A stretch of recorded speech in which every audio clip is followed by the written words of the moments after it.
like space it out when they can, because that helps a little bit. But I think not every time, but most times I would have to go back. Most times I would have to go back. I don't even look at distribution anymore because I know I'm gonna be annoyed. But my road experience must be tip top to make up for that. Yes, every single time. I did see somebody complaining about some road experience, like they didn't get their food, or they didn't get water or something like that on time. But aside from that, I mean, it seems like everybody kind of enjoyed the road. I did not see too much complaints about music and DJs. And shout out to King Mick, shout out to 16. I think they represented for Ramajay. Oh, nice. They were on the road. Shakira did a couple of events down there too as a DJ and a host. So shout out to Shakira.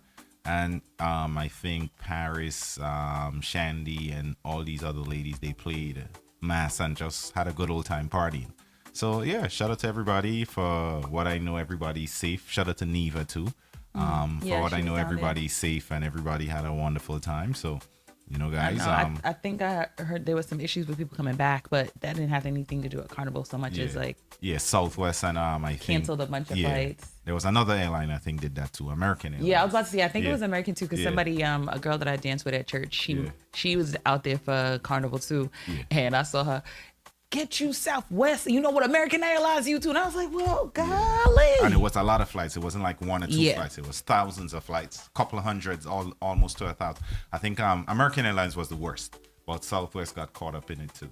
See, this is why I be loving. More often than not, I fly Delta and JetBlue. Yeah, Delta first. I always go Delta first. Oh, nah. And then JetBlue after. I've never had too much of. I've never flown Southwest. Yeah, I've never I've flown done American. Southwest. I've never flown the last time I flew American, I think I was going to Vegas, and I was like, what am I doing here? Yeah. Why? Bad experience. Yeah, it was terrible. Guys, and I hadn't flown it for a while. So. What's your worst airline experience? Somebody, Morfire put in the chat, Spirit already. He said, let me guess, Spirit. It was not Spirit this time. It was not Spirit. Nah, it wasn't Spirit. I did not see Spirit caught up in this.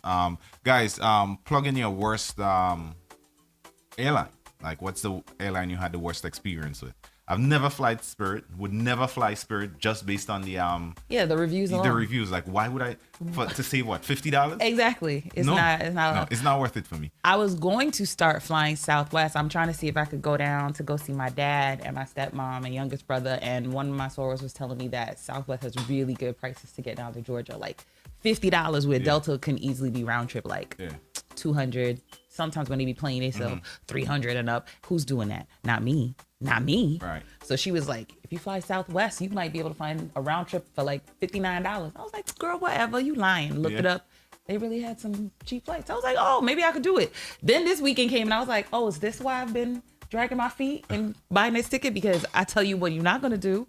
Have me out there sitting on the airport for like 3 hours, 3 days, maybe. Not at all. At all. So Juicy Lips says Spirit is the worst. Their customer service is horrible. They don't even care about their employees. Hey, let me say a quick good morning to the real Steffi. The real Steffi, we missed you last week. I definitely put out the SOS for you, and I heard you were okay.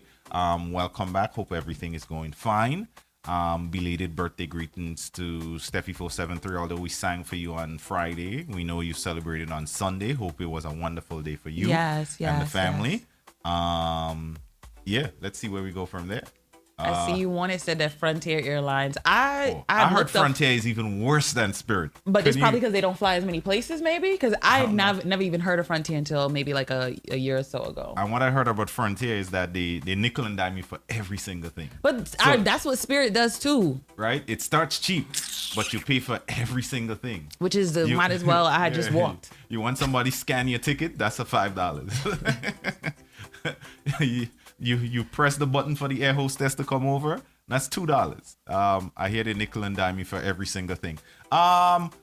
Spirit is worse than Frontier. Rhythm Sale say Spirit is worse. Okay. I don't know. I'm a Delta girl. I'm a Delta girl. I'm good with Delta. I flew JetBlue once and I was stuck in, where was I? I think it was Cancun. Was stuck in Cancun for 4 extra hours because something went wrong with the flight. Bad. No, it's not too bad. It's never about the issue that made it have a problem. It's about the repair. The repair was, we'll give you $100 that you could be able to use on your next flight. And I was just like, what? I'm sorry, what? Then couldn't be able to use that $100. Expired? I don't even know what happened to it. And I was like, duly noted, didn't fly JetBlue for a little bit. But I prefer Delta anyway, because Delta has not done me wrong. Whenever there's a issue, the repair is usually very quick. For me, that's been my experience. Okay. I know that everybody does. So you're a Delta girl. Yeah. I'm a JetBlue guy. JetBlue, even when they have done me wrong, the repair has been fine. Yeah, so I'm JetBlue. I like their customer service. I like their planes, and their planes got nicer. Yeah, the planes are nice. When I can't get a Delta flight, I'll fly JetBlue. Got better. No. So I think it's a toss up between Frontier and and as the worst ever. And we've never flown either, but apparently from the comments, I'm not gonna do that. The experience that I rather pay the extra $20 or the extra $30, extra sometimes $50. Yeah, exactly. Yeah. Maybe an extra $50, maybe even an extra $100. I'll pay. When I'm flying, I want to have, when I'm traveling, period, because it doesn't matter if I'm getting on the train or I'm getting on a plane. When I'm traveling, I want to have an experience where I'm not annoyed. Right. It's not even like I'm not expecting, oh my God, it's going to be shining and it's going to be so amazing. I don't want to be annoyed. That's it. Like, if you could just be clean, get me where I need to be, cool. But if you don't leave on time, you nickel and diming me, you might not leave at all of that stuff is like, I'm good on that. I will walk the extra blocks just so I don't have to transfer trains. I just want to sit, get where I need to go, and then get off. I like the simplicity too. So yeah. I rather pay extra for it. Anybody here who's in the chat right now, if you played Good morning, Mr. Volcanic. If you played Mass in Miami, let us know what type of experience you had. I think I saw Juki here. Juki, I don't know if you played Mass, but let us know what the experience was for you down in Miami this year. Shout out to Sis Save Yourself. Shout out to Nika, Soca Lover. Good morning. How you doing? Anybody else is in here? Say good morning. We say it back. You want it. Good morning. Our number one, Wild and Holy Kareem, we here. It's the wake up call. Brand new time, 7 to 10. She's looking amazing in that sweater. Could you just show the people there the sweater? Is. Yeah, it's the drip sweater. This is the first time that I've actually worn it. Oh, nice. So I was like, you know what? Yeah. It's a little chilly outside. Yeah. Let me put it on. It's my GMGT Good Music, Good Times hoodie. We call that one the drip. I didn't even have to steal this from no man. There it is. What is it about ladies stealing guy sweaters? Is it the scent? What is it? Is it that you guys never have enough clothes? No. What woman let me not say that. Yeah. If I say what woman don't have enough clothes, I think we always have enough clothes for the most part. But for me, sometimes I like to wear big clothes to just, I don't know, it kind of feels like, oh, it's gonna swallow me up. Yeah. I love wearing my man's sweatpants. The sweatpants. Yeah, okay. I really love the sweatpants. I have lots of hoodies, so I don't really steal hoodies as much. But you steal sweatpants. Yeah, I do steal sweatpants. Never heard that swimming in them because the bigger proportions of my body are on the lower half. Oh. So women's sweatpants, they don't be big on me. They just be tight on me. Oh. But if I put on a man's sweatpants, they actually look like what sweatpants look on everybody else. So that's your way of covering it up. Yeah. Gotcha. Well, not just covering it up. Just sometimes when you want to I don't want to be tight all the time. Oh, okay. So, I could just throw on his sweatpants and I'd just be like, feels so nice. I thought about something this morning, right? You be thinking? Well, look at you. Yeah. Are you the wildest of the holy or the holiest of the wild? Huh. That's what you said. Yeah, that thought came to mind. So, are you the holiest of the wild or the wildest of the holy? I don't think I'm in comparing myself to other people or literally just compare myself to myself. Compare yourself to yourself. Comparing myself to myself. Am I the chat room, tell me what you guys think of the holy. Yeah. Probably the holiest of the wild. I think people would probably say, "Oh, she's the wildest of the holy," which I don't really know. That's the thing. Y'all don't really know me. I remember my first year of college, people used to be like, "Oh my God, she sold this, she sold that." My roommate used to be like, "She's a virgin." Like y'all sitting there watching her do all types of stuff. I'm a good girl. I just be here. Good morning to Miss Kiki. Good morning. Morning to D Nice Trini. Good morning, sir. Good morning. Welcome. Good morning. So tell me what y'all take. said it's marking her territory. That's what he thinks it is. I don't even. You know what I think is marking her territory? Not even leaving her toothbrush, leaving her bonnet. That's marking her territory. When she leaves those things? At your house. That's. Oh wow. If you want me to be sleeping over, I'm leaving a bonnet and I'm leaving a toothbrush. I could do with whatever else. If I'm gonna be in your house and I want to be comfortable, I can always again put on your clothes. But I'm good with what you call it. Rhythm for Sale said he thinks you're the holiest of the wild. Oh, thank you. You forgot the part where he said she's full of wisdom. You forgot that part. Thank you.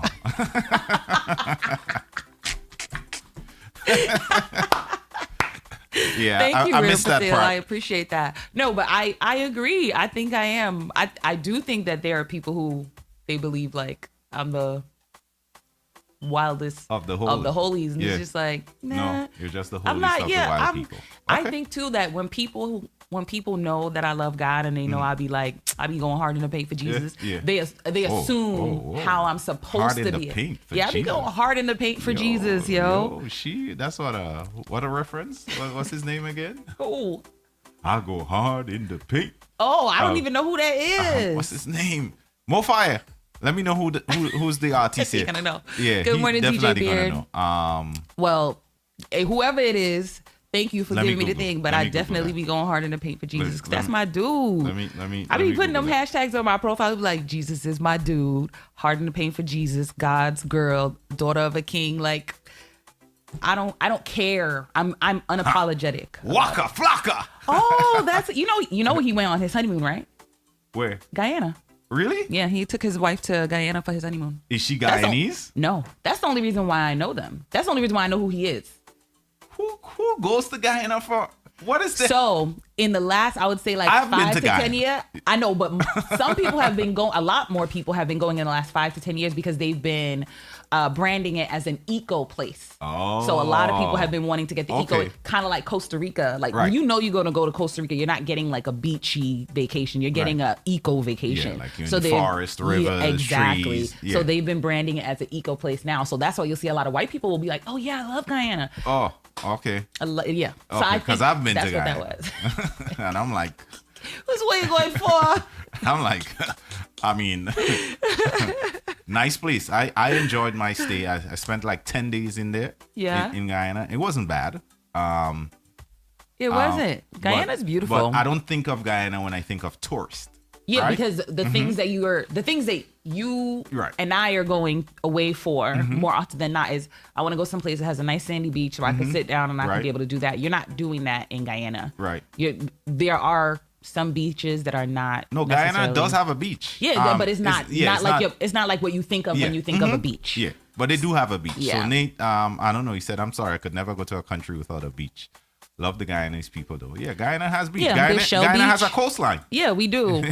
So, and like again, it just won't look like what you think a beach is supposed to look like, but it is a beach, and you can go in the water. And I mean, there's so many things to do. There's so many things to do. I did go to a beach. It was along this big wall. I forgot the name of the seawall. Yeah. So along this big wall. Yeah. If Guyanese people heard you, they would be cracking up. Yeah. The seawall is a big attraction. Yeah. The seawall is a place where a lot of people go line it's like a on hangout. the weekend. Yeah, it's a big hang on the weekend. They be having music, food, all the type of stuff. Over 20 years ago, damn. Can't that's believe that. I was about to say that's a long time ago, but that's not that long time ago. I literally was just talking about when I was in college. When I was in college, that was 20 years ago. Shoot. 20 years ago was my freshman year of college. Yeah. Wow. 20 years ago was my freshman year of college. 2001, I graduated college in Grenada. Yeah. See? Yeah. Well, that was like junior college, 2-year. Community college, I guess is what it's called here. 2001. DJ Beard, let me know when you go in Guyana. We could go to the beach. Let me know. Guyana let me know when lakes. You want to go. You say lakes and rivers. Lord, what beach? What beach? No, well, all right. So they have seawater coming up against the coastline. That's typically called a beach. Yeah. I mean, it's not a beach in compared to the other islands, right. But people don't go to Guyana for the beaches. Right. That's the thing. This is like I feel like every island has their own thing. There are a lot of islands that, we have this the best beach. I don't really think so. Yeah. I actually don't think some of the best beaches are in the island, but that's just Where do you think some of the best beaches are? Outside, like where is it? Like tread carefully. Listen. Go ahead. Y'all don't gotta like what I like, but it's gonna be what I like. So but it's not what you call it. I'm trying to remember the name of the beach, but it's like more so like in Asia. Like you're talking about Thailand and those places? Yeah, and like there's a country where the name is not coming to me right like now. Where Phuket and those places? Phuket. Phuket. Not Phuket. Phuket. Yeah. Yeah. Those places you're talking about? I mean, they have nice beaches too. Yeah. No, yeah. But those beaches are nice. I think I like those. You like those beaches? I don't go to the Caribbean to go on the beach. I'm not a beach person. I don't like the beach. So not that I don't like the beach. I prefer a pool. If I had to choose to go between a beach swim and a pool. to go actually go in the water and swim, I prefer a pool. You just gave up your West Indian badge. Nope. You Absolutely just gave up not. your West Indian badge. West Indian has ever said I prefer a pool over the beach. There are West Indians who don't like the beach.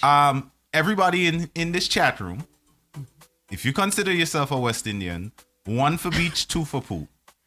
So yes, thank you. That's what I was thinking of the Maldives too. But you're taking a poll from this very small sample. If you want, this is a sample that I have. Right, but but that does not mean that every West Indian. Remember, that's what you're saying. All right, every West Indian prefers the beach to the pool. Okay, let's see. And we'll put it up as a poll too. Yeah, we'll put it up. You can put it up as a poll. All right, let's see. I know for me, I prefer the pool. Okay. If I'm going into the water and I'm swimming around, I'm about to rip your West pool. Indian badge off of you. You could do whatever you try and want to do. And I'm choosing violence right now. You could go ahead and try if you want to. All right, 1 for beach, 2 for pool. So far, you're not winning. It doesn't matter. I'm not going by what they like. I'm going by what I like. I know what you like. So that's why I say no one cares that you don't like that. And I don't care that nobody cares what I like. All right. That's why I be like, yo, I don't care what other people like. Yourself said I need to scrub with sand. That's cool. I do. My favorite place to go do that was Tobago. That if I will say, I did like the beach in Tobago. To go and go into the nylon pool. And go and scrub. But I'm not also going. But I'm also not. Yeah, another place people don't go for the beaches either is Trinidad. Yeah, the beaches. My sister almost drowned in Maracas. Yes. Well, she always be like, every time the White Clef and Marshall song "We Not Giving Up," she'd be like, "That song saved my life." Yeah. She'd be like, that was in her head. Yeah. She said, "I gotta get out of here." She was like, "We not giving up." Like that song saved her life. Shoot. Oh my goodness. My God. Marcus has a lot of sinkholes and the waves can be a little crazy. Somebody was like, "You want to go home in a coffin?" So Verdi says, come to Barbados for the beach. And no shade, but Barbados is the beach that I enjoyed the least. Ooh. Yeah. Why? I don't know. And it had nothing to do with anything. I just did not enjoy it. Oh. Yeah. It didn't have, there's no reason. I just didn't enjoy it. Yeah.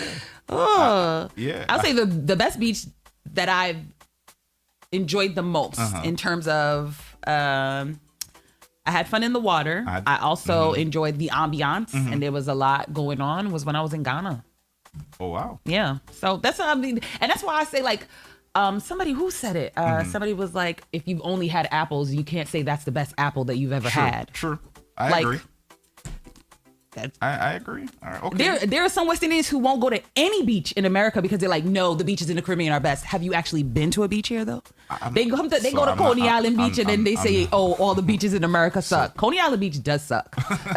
Not arguing there, but there's some beautiful beaches. But again, if I have to choose between a beach and a pool, I will always choose a pool to play in. I like to play around in water. And if I'm gonna do that, I would prefer to be in a pool than in a beach. But I do, the beach is all right. Steffi says she felt the same way about the beach in Barbados. She didn't enjoy it. I don't know. Rhythm for Sale also said Barbados had an amazing beach. Yeah, so I mean, every island have a nice beach. Most islands I can cop to that. Yeah. It's just that the beach that I went to, I really did not enjoy. Maybe it wasn't what's hot on the island that day. I enjoyed St. Kitts. St. Kitts had an amazing beach. St. Martin also beach was amazing. I've heard St. Martin has a very nice beach. Amazing. I enjoyed that beach a lot. I'm trying to think what beach I've been to in the Caribbean. I was like, man, this is a really nice time. Yeah. None of Have them you really ever been stick to with Grenada? No, my sister has been a couple of times. Waiting for her in-laws to buy my ticket too. And I mean, I'll be in there. You know what I mean? All right, guys. I'll be in there. Let's wrap up our number one. We freestyled it there for a few. Shout out to everybody to every on the single inside. beach in America. You can't see the beaches in America suck. But what? Nobody comes to America for the beaches. I know, but that's what I'm saying. But sometimes I don't go to the Caribbean for the beaches. Okay.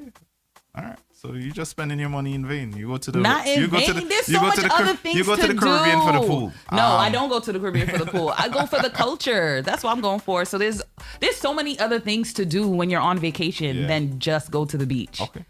So right. if I really do want a beach vacation, I go to Mexico. All right. That's where I go. They win every time. Mexico beaches suck. Suck. I've been to Cancun and the beaches are horrible. When I was there, horrible. When I went, I had a whole pile of seaweed washing up. The water was consistently rough. When I was in Turks and Caicos, that's what it was like too. So that's why I say, like, to me, that's what I expect when I go to the beach. I expect that every time. Beaches and pool because I don't like to get my hair wet. All right. You know. Our number 2 coming up. There it is. And that's how we're going to close it. Yes. Wild and Holy Kareem, the wake up call, our number 1. We coming back. New time, same vibes. The Wake Up Call, now live on the best entertainment has to offer. Good music, good times, where the culture lives. Edgy, witty, and raw. Yep, this is The Wake Up Call. Good morning!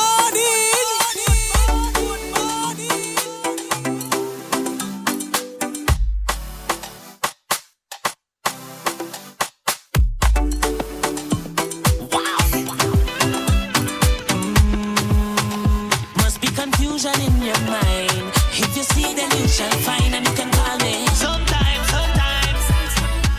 not all the time. Sometimes. One, you call 10 times yesterday, 10 more again today. Think you can program but I live my own damn life. Seems like you want more than company. Can't tell in friends and family about a young handsome guy. Don't get things twisted, baby. Don't expect no more than what we already have. Keeping it simple. Don't expect no more than what we already have. Keeping it simple, yeah. Girl, you already have a man, but I can be yours sometime. Baby, call me sometime. Not all the time, so girl, you already have a man, but I can be yours. Baby, call me, but not all the time, so you take a wine with me sometime. You take a grind with me sometime. You can vibe with me sometime, but not all the time, so you take a wine with me sometime. You take a grind with me sometime.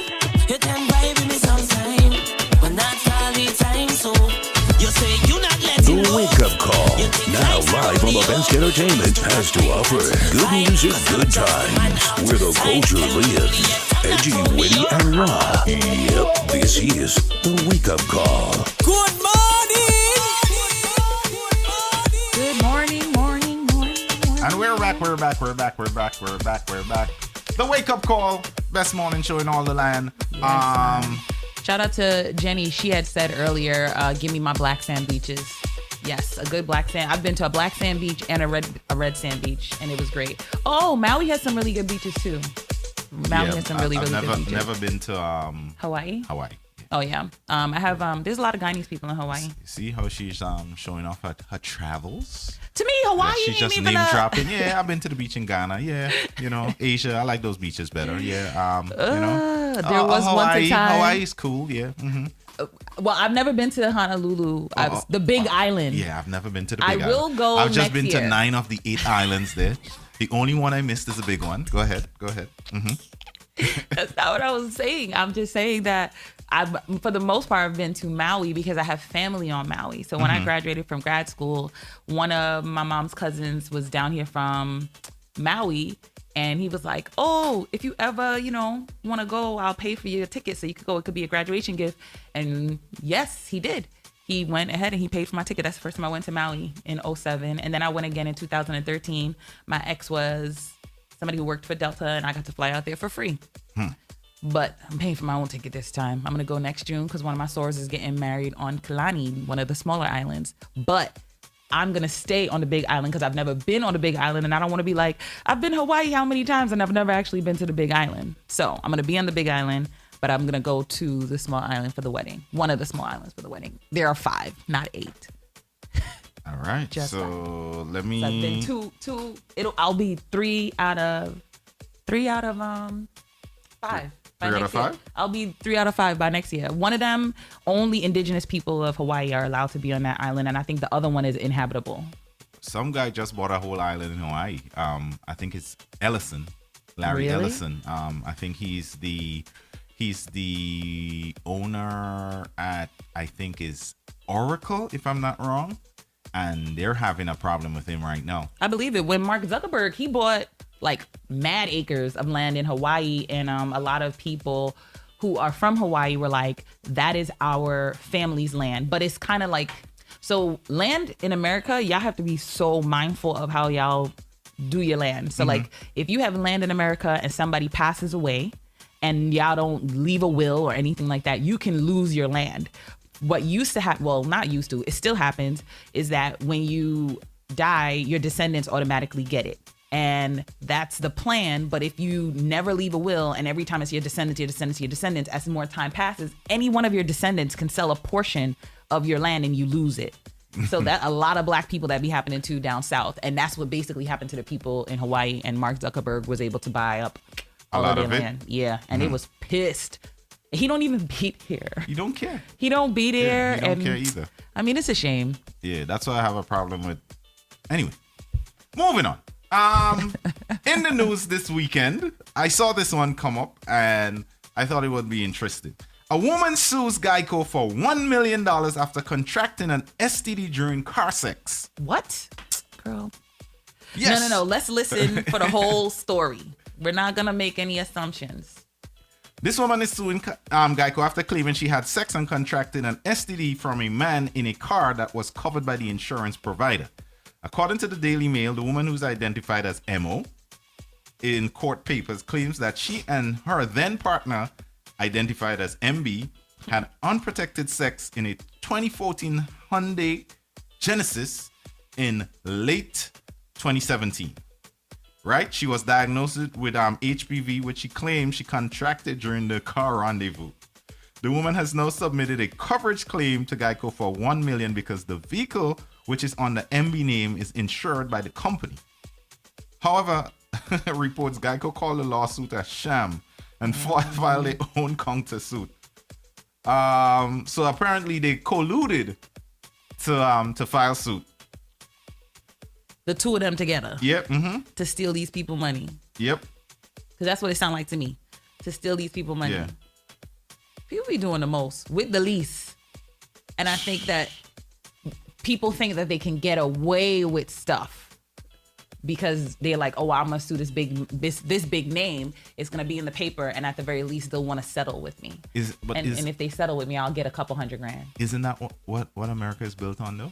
It's not necessarily what's right or what's wrong. It's just how much you can get away with. People will do as much as you would allow them to get away with. But I don't think that's. I think we see it a lot here in America, but I don't think that's specific to America. I think that happens everywhere. I think it's more egregious here, though. You don't think? I don't know. If anything, I would say I think it's more egregious in Europe. That's just me, though. I mean, all the colonizing they done did, like, clearly, they think they could get away with anything. But unfortunately, it happens a lot. I'm going through my coverage right now and see what I can get away with. Yeah. I don't think they're gonna. They might not get any money. No, they're not, because they colluded, and Geico has evidence that they did. Okay, so then then they're not gonna get any money. But they probably went into it like, okay, if I do this, then there's the possibility that I can at the very least get a settlement. And if I get the settlement, then I'm good to go. We can split the money. They had planned to share the money. And you know what's crazy? A lot of times when people hear stories like that, they think about the McDonald's cup lady. Right. But that McDonald's put out a smear campaign Yes, to make they you did. think that Yeah, it was a frivolous lawsuit, and it wasn't a frivolous lawsuit. It wasn't. I think the coffee was 160 degrees. Way hotter than it needed to be. Like, who's drinking anything at 160 degrees? They had previous complaints about that before. That they did nothing about. And she had like second and third degree burns Yep. all over her her thighs. Right. So this wasn't like, oh, it was just a little hot. Yeah. Nah, B. It was mad hot. Yeah, it was hotter than it needed to be. Way hotter than it needed to be. And they knew about it. Which is why now I think it's supposed to be 95 or 100 or something like that. I can't remember. But that's what people think of when they hear lawsuits like that. That's why I was like, let me listen to the whole thing first. You know, a lady once sued McDonald's because she threw hot coffee on her own self and she blamed the company for it. Yeah. So they did their thing. D Nice Trini said, so the STD was in the car just chilling before they got in. Yeah, I guess. They're not. Somebody said, Morphy said the car should countersue. Oh my gosh. Sis Davidson said McDonald's coffee is still too hot to drink. I think they had to get to a place where they was like, okay, it can't be under this much. It can't be over this much. I think it's supposed to be 95 or 100, but it used to be 160. So she won after years of litigation. And that's the problem. That's the thing with a lot of the big companies. They will keep you tied up in litigation for so long that if you're a small person, it's a situation where it's like, okay, well, I don't have enough money to pay for all the court fees, to pay for the lawyers, and this is that and a third. And so it literally was a legitimate reason to sue someone. And then she got a smear campaign. People still think that she did a frivolous lawsuit. There's so many she people didn't get much money either. Yeah. That's what I'm saying. That's why we like. Yeah, they broke it it's down, a shame. and she did not get much money. So a lot of these companies be putting out smear campaign, but this one to me is a reach. Oh yeah. Oh, for sure. This one For is a sure. reach. I've been with Geico for a long time. I've been with Geico probably since I had my car. Since 2011. Yeah. So Since I've had a car, I've been with Geico. I was with Geico. I absolutely loved Geico. So why are you not with them no more? I switched to my home insurance provider. Geico couldn't cover my home. So Oh, when was this? maybe like 3 years ago. I'm with Liberty now, Liberty Mutual, yeah. Why they couldn't cover your home? They cover my home. Geico, I needed flood insurance, and at the time they wasn't providing it around here. That's crazy. Yeah. I need a flood insurance. I got my house before you. Yeah, but your house is not in Canarsie. Yeah, it's not in Canarsie, but they said I still needed the flood insurance. But Right. you probably needed a different tier of flood insurance, maybe. I don't know. Based on Sandy? Yeah. I know so they that- changed a that lot changed of the some zoning things, yeah. and a lot of people who didn't need flood insurance before houses were flooded and they need flood insurance Yeah, now. so- I figured that they were going to say I needed flood insurance, but you're right. Technically, walk up a block and I think I'm in Canarsie, but they're like, you're not in Canarsie, so you're good. And I was like, thanks. Yeah. But I still needed to get the flood insurance, but I probably didn't need to get like maybe the highest tier or something. I needed that and hazard insurance. Yeah, so that so going with Liberty, who's covering the home, putting my car over to Liberty, it just made it way cheaper for me. So but I absolutely loved Geico. Geico was amazing. They were worth every penny. Geico's customer services is when next to none. I keep AAA and I keep Geico and well, I haven't renewed my AAA in maybe over a year, but when it's been maybe like once I had to call roadside assistance, Geico always comes before. Yeah, what you call them? Amazing. Yeah, they're great. I mean, there have been times when I'd be like, let me switch. You know what I'm saying? I've been on the phone with people. They'd be like, you ain't gonna find no cheaper. Just stay where you at. And I have full coverage. Yeah. Full coverage, I think I'm like $150. I've never not had full coverage. Yep.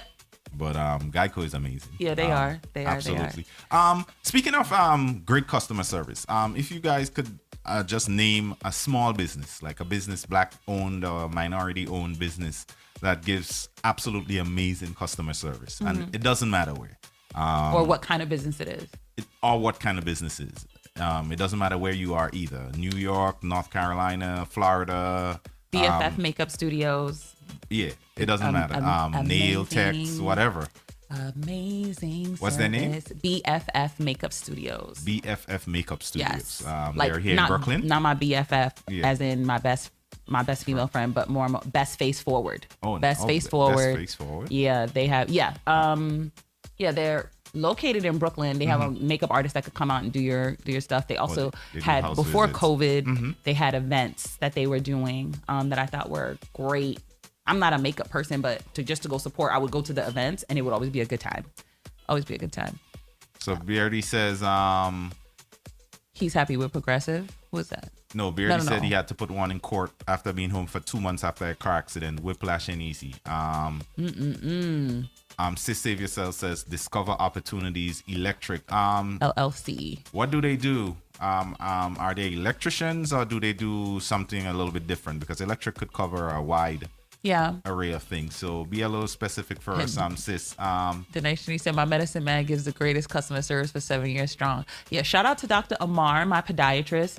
The best ever. Shout out to Brooklyn Spine Center that has my chiropractor. The best ever. Nice. Yeah, they're the best ever. Rhythm for Sale said they're happy with Progressive. The Nice Trini says immaculate service. Are we talking Progressive or are we talking I know, Geico? yeah, I wasn't sure who he was talking about in that one. And Mara, when you said she couldn't perform, she wasn't saying she couldn't perform her womanly duties. This was somebody's grandma. She got really burned bad. I think it was over 3-degree burns or whatever. But I don't remember hearing anything about the womanly duties. But it was an old lady. But hey, old ladies, they be wanting their womanly duties to be, done too. So Sis says he's an electrician and contractor. So guys, if you're looking for electrician, contractor, discover opportunities, electric. Sis Save Yourself says that's an amazing guy who has great customer service. Yeah. Guys, don't be afraid. Call it your friend's business. Be truthful. Yep. Don't lie. Yeah, don't lie.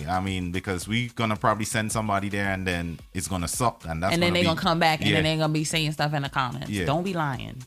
So, shout out your somebody, your nail tech, your hair salon, your what else? Your grocery store person, whatever.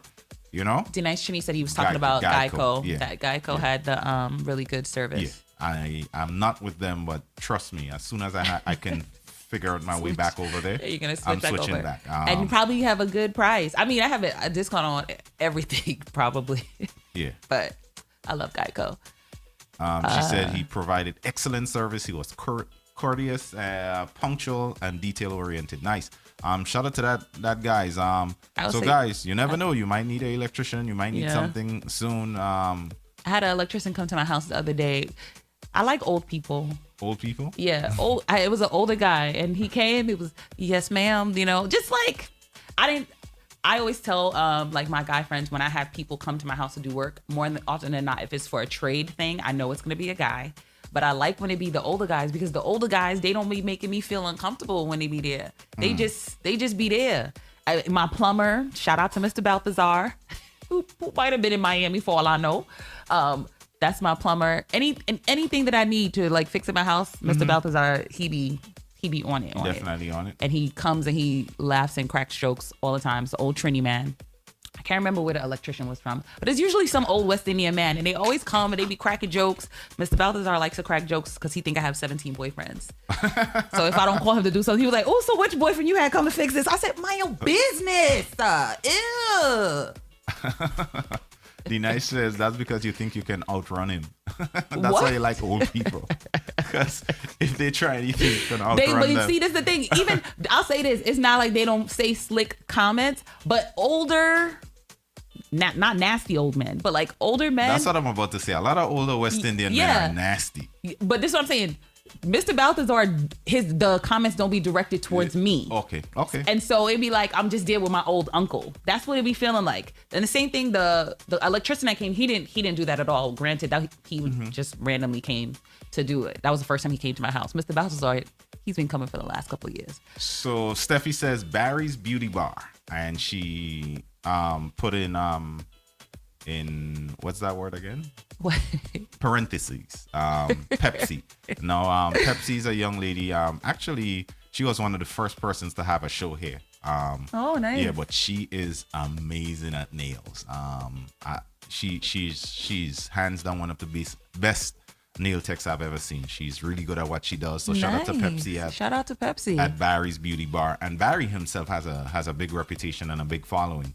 So you can check her out there. I think it's located on Flatbush. I was about to ask if it's in Brooklyn. It is in Brooklyn. It's located on Flatbush, I think around Church Avenue. I'm not too sure where exactly it is. So shout out to Pepsi. Juki Johnson says Dominican Republic restaurant El Nuevo Pio Pio. Pio Pio Cafe. No, Pio Pio Cafe. All right. Outstanding customer service, and it's in Miami. So if you guys ever go to Miami, Go get your food there. Yeah, go check out some Dominican Spanish food there. I see Verdi. Sis Save Yourself said joint infusions for our infused food as well. Infused food. All right. So that's food that has weed and, You see, the nice Trini, I provide great customer service in all fit. Well, be nice. You'll have this man is talking up so much of a game. I know. When he makes it to whatever event he makes it to. Oh my goodness. Exactly. Better be able to put your money where your mouth is. I'm putting you on the spot. Spitty spot, okay? I'm putting you on the And if you don't raise up your shirt for us to see the waistline do what it need to do, you ain't even real. It didn't happen. It did not happen. Hello. So, mind what you say. Yeah. Sis Save Yourself said, authentic hair studio in White Plains, New York. Sebastian is my award-winning barber. Okay, Nice. There was this barber that I used to work with when I was in Chase. What's his name? Shoot. I'll try to get his name. Chase Barber. I forgot his name. He's a Haitian guy, Haitian background. During the pandemic, his IG really blew up. I think he's over 100,000 strong right now. I'll look the name up and try to get it to share with you guys. But he does some really, really, really good work. I've worked with him on the business side of things, but skill wise and what he's doing, he's amazing, and he has really, really great reviews and a strong following. Nice. So Jenny says, S. Thomas Cleaning Enterprise, they clean up houses and backyards, clear up all the rubbish and gets rid of it. And I'm guessing that's in London. That's all about that. Yeah, so Jenny said they are in Brooklyn. Shout out to Jenny plugging somebody all the way across the pond. Okay. Thank you for I that. appreciate it. I like it. I might have to holler at them. Speaking of that, I heard you had good news. Yes. Y'all should have seen me praise dancing yesterday morning. So you care to share? Yes, I will. Even though it's still in the works. Right. But I already know what it is because God is a faithful God. Right. So yesterday I was supposed to go to Six Flags because I love Fright Fest. I absolutely do. And I love having to go there, and I love to be scared shitless. Mm-hmm. It's my favorite part of this season, right, besides getting to put my tree up. And I woke up and I was like, all right, let me get myself awake. Let me get myself up. And on my phone, I saw it was going off, and it kept going off. And I'm like, what's happening? So I opened up the Ring app, which is what was going off. And I saw somebody carrying something out of my front door. And I was like, what? So I got up, looked out the window, and lo and behold, it was a beautiful U-Haul truck. Guys, that rat bastard is gone. That horrible tenant who decided that he wanted to disrespect my gangster, he left. So your prayers were answered. Yes, and so I was getting on in my house. Yes, I was very, very, very, very, very happy. I was very excited. Granted, like I said, he hit me up to be like, okay, I'm gone. Here's your keys. None of that. But he has until the 16th.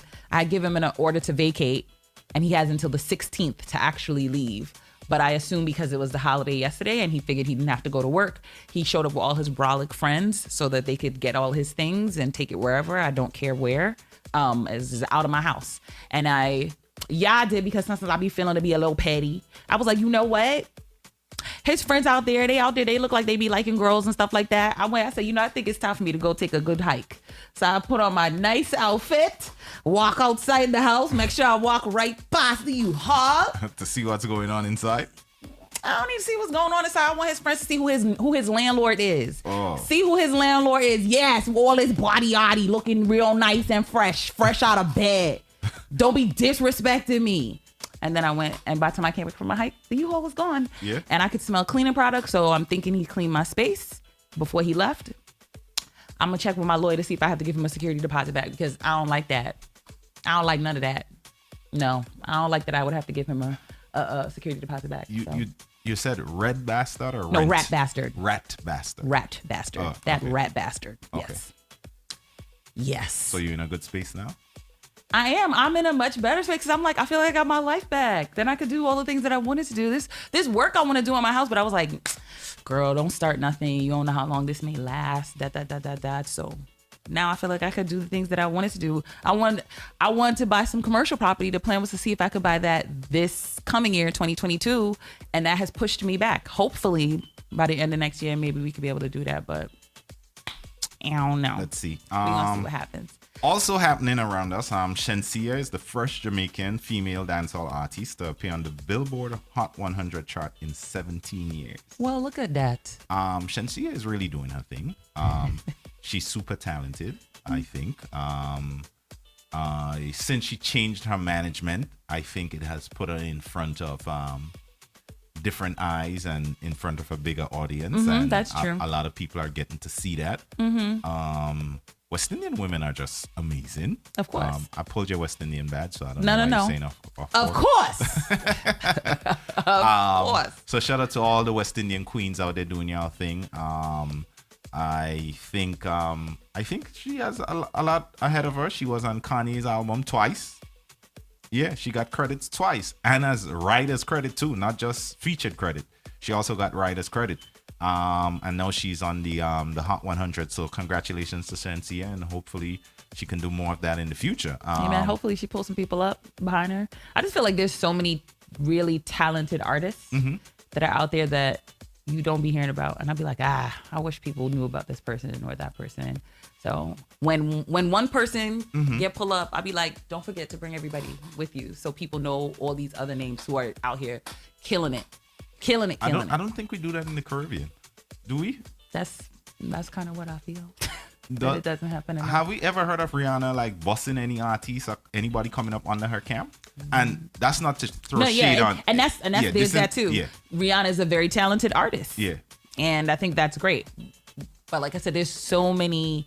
Like even when you look at, I remember when they were talking about there was the whole Americans versus West Indians in regards to our West Indians culturally appropriating hip hop. And they were like, are you serious? Like, and they named all of the different hip hop artists who essentially started the game and how they have Caribbean roots. Like they're either born there or they're first generation. And so in thinking about that, I'm like, we have all these people who are from all these different places, but we have how much representation from people back home to be like, yo, this person is really good. Like I don't like when I go to like a soca party and all I hear is one kind of, what you call it, like, obviously, when you go to a soca party, you're going to hear a lot of Trinidadian soca. Right. But there's soca across countries. There's so much good music all over. Or even if you go and only reggae you're going to hear most likely is going to be from Jamaica. And it's like, but there's so much good artists, dancehall artists all over. But we don't be pulling each other up. And when people bust, they bust and they don't say nothing about people who are also really, really good. But I understand, I think it's self-preservation. If I put too much shine on you, some shine might come off of me. I feel like that's where it inherently comes from. I could be wrong. We had an artist, I think was Mason, on the morning show a couple weeks ago, and he pretty much said that's a lot of artists is in preservation mode because it's like, why bring somebody with me and then next year when that time comes around, what if they're better than me? What if they're the one that has the hit? So a lot of times it's self-preservation. So she Beardy said she ain't like Nicki, but I don't remember Nicki busting anybody either. Yeah. I don't remember going and say, hey, these people are people that's from my camp or out of my country or out of any country. Yeah. That's how I'm like, you see it happen a lot. Yeah. You see that happen a lot. The not giving people some shine. Shout out to Coffee. Coffee dropped a new song recently. I think was last Friday or Thursday. And that song it's what is it called? I think it's called Holiday or something like that. I need to go check it out again. But Coffee dropped something brand new. If you guys get a chance, you could check it out. It's on her YouTube page. Song's really good. We'll probably get it in the rotation early today. Beardy said Bounty Killer Boss vibes Cartel and he blew up big. Yeah. That's very Bounty of him. I like Bounty. But Bounty did not stop busting artists after Cartel, despite the fact Cartel got bigger than he is. Right? And Bounty, which is so crazy because when they did the verses, there were people who was like, "Who's Bounty? Who's Bounty Killer?" I'm like, how do you not know who Bounty Killer is? Bounty Killer played a very integral part of Boston Cartel and several other artists that came up under his tutelage. I mean, Cartel is the most well known, but to a certain extent, Movado came up under Bounty too, and a few other artists. Idonia. Bounty has definitely been a mentor to a lot of artists, and so. The Wallard originator. Definitely Bounty has done his share of going back in the community and putting people out there. And I just don't feel like the artist with the Caribbean roots who has made it on the international stage. And right now Rihanna is pretty much the biggest act in music. Can we say that? Yes. We can say that comfortably, right? Yes, we can say that comfortably. I'm literally like, who right? else? Besides Beyonce, who else is on Riri's level? Yeah. And of Caribbean descent. Right. Excuse me, I like to say of West Indian descent. Because y'all know her mother is Guyanese. Yeah. No, that's fine. Just wanna okay. Wait, whose mother is Guyanese? Rihanna. Her mother is Guyanese? Never knew that. Guyanese people, there's more Guyanese people outside of Guyana than in Guyana. So there's a lot of Guyanese people in Barbados, a lot of Guyanese people in Trinidad, a lot of Guyanese people here, obviously, but her mother's Guyanese. Oh, so her father is Bajan, and she was born in Barbados. All right, just want to make sure that we have the history of Rihanna correct. Yes. Okay. All right. Yes. So half Guyanese, Rihanna. She's roots. She's West Indian roots. Okay. Period. She's West Indian roots. All right. But yeah, her father is Bajan. Okay. All right. So we cleared that up. And she was born in Barbados. Okay. She was born in Barbados. So I don't think there's anybody bigger than her. Yeah, I don't think so either. And again, who has she bust? In that space. Even outside of West India, who has Rihanna been like hey, this is me. Yeah. Who? Nobody. I don't think anybody.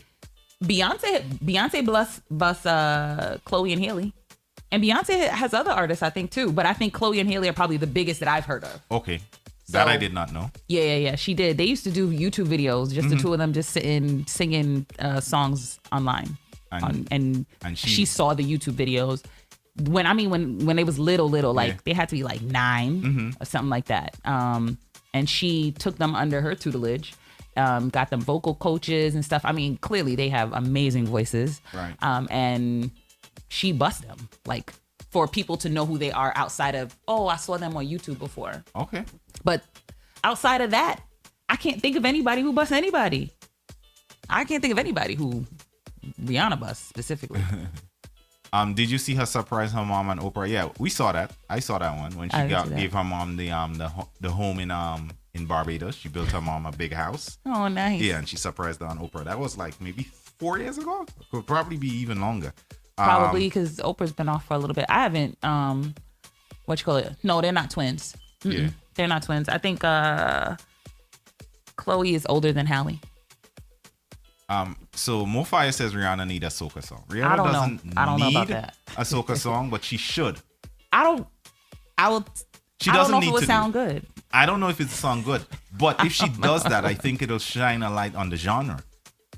But she's gone for a carnival, and she showcased herself being there for a carnival. That's so different. But I don't know. And again, I'm not no shade on Rihanna. Rihanna has done a lot in the music biz. Yeah, absolutely. And beyond. philanthropically, she has done a lot too. She has given back. She has spent a lot of money. So, I mean, she's only one woman, right? So we're not saying anything here is an indictment of what she has done. No, this is an indictment on all Caribbean artists. Right? No, you know who I think be busting people? Bungie. Bungie be busting people. He's busting. I haven't seen it, so I'm not saying First time I heard Patrice was with Bungie. No, the first time I heard Patrice was with Marshall. No, before we reached the stage, she had a song with Bungie. Okay. And that's a lot of people, when I feel like when she got big, people heard her from Marshall, but she had a song with Bungie before that.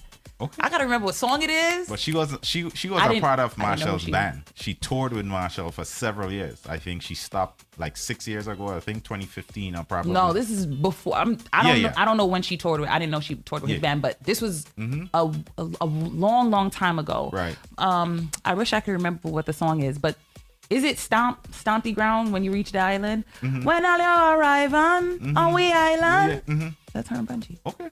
And I think that came out before that. I don't remember. I don't know when that song came out. Somebody let me know if that was before or not. But there's other people that I've heard with Bungie and then just on their own. But that's the only person I could think of off the top of my head. So Sis says if Rihanna does a soca song, she'd prefer it be a duo with Allison or Fian. Oh my God! Can you imagine her doing a duo with Fian? Oh my God! I would be 100% for it, because you're absolutely right. I don't think she could do it by herself. I do not think that she could do it by herself. She can't at all. I think it would flop. I would be like, she shouldn't. Yeah, do not. If you can get Fian on board, though, I think it would be so freaking wicked. Oh my God. Ooh, I got chills just thinking about it. So Nas says she was with Bungie first. Was she with Bungie first, or did she sing a song with Bungie first? No, I think different. She was with.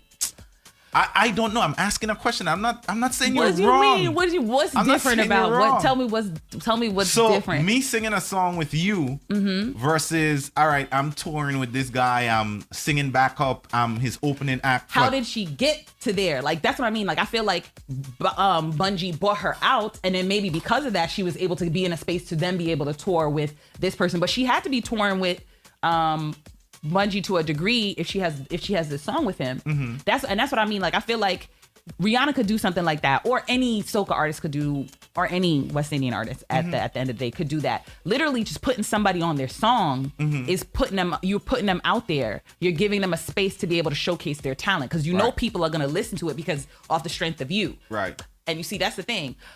People would, if Rihanna did a song with Fian, people would think that Rihanna's putting Fian on. Right. No, Fian is putting Rihanna on. Okay? All right? Okay? But I would say it has to be a duet. I firmly agree. Absolutely. Because whoever artist she chooses, and she will be the one that chooses. Who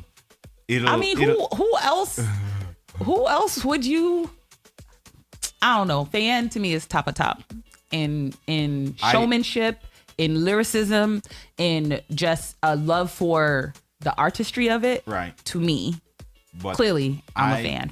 I think the more artistic or more current artist right now would be Patrice. Right. I think it's a situation where like there's gonna be people who come in like.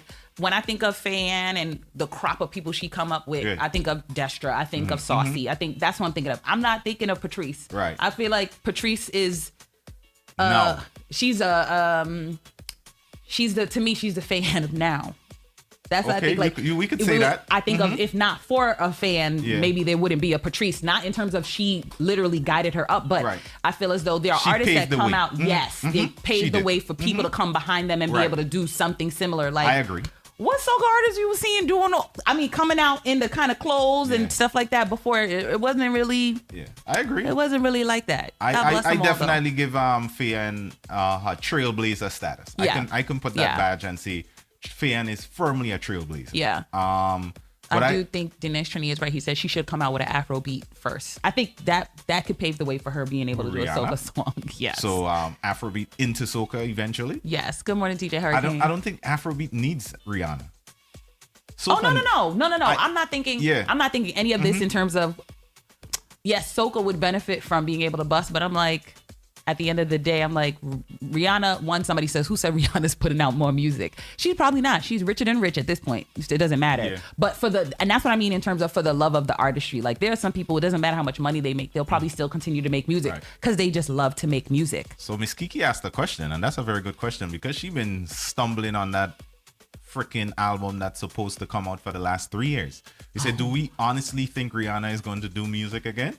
She looked like she's ready to get knocked up, honestly. She been saying she trying to get knocked up. She looked like She been. There was an article at least looked like 3 she years ready ago. for ASAP to be just Before ASAP, she Well, was like, "Once I'm listening, and imagine how you she got how much lovey-dovey time with ASAP. because I'm about to just bust it and I'll just have a kid by myself." She had said that. She was like, "How she'll just have a kid by herself if necessary." What do y'all think about that? People having kids by themselves. Say that again. What do you think about that? I think if Rihanna had a kid by her, if she wasn't with ASAP Rocky, if this didn't happen, if they didn't end up getting into a relationship, and she actually moved forward with that line of thinking, I will just go and have a kid by myself. Right. Do you think that people would embrace that kind of thing? I think people would because it's Rihanna. So you see this? What? Silence. He said, Bungie and Patrice, the islands were in 05 and they're actually related. See? They're cousins. I didn't know they was cousins. I Hey, did what not- up? Good morning, Silence. I was today old when I found that out. That's why I was like, dang, what is that song? Because people always be talking about, we read. I'm just like, I'm not saying that's not a great song. That was a great song. But the first time I heard Patrice was Stomp When You Come to the Islands. And that was when I was going to Trinidad for Carnival to play Mass. So that's why I probably even knew that song. And it wasn't even like it was a song that didn't bust. It was a song that bust, but again, Machelle is somebody who's a heavyweight in this space. And I think because of that, obviously it's going to be a situation where if she busts a song with him, it'll go even further. And I think that catapulted for sure. It catapulted her for sure. So Sis Save Yourself just dropped a comment here. I wanna read it. She says, Rihanna will not allow Patrice to outsing her. Faye would most likely appear as a DJ opposed to a singer. Yeah. Yeah.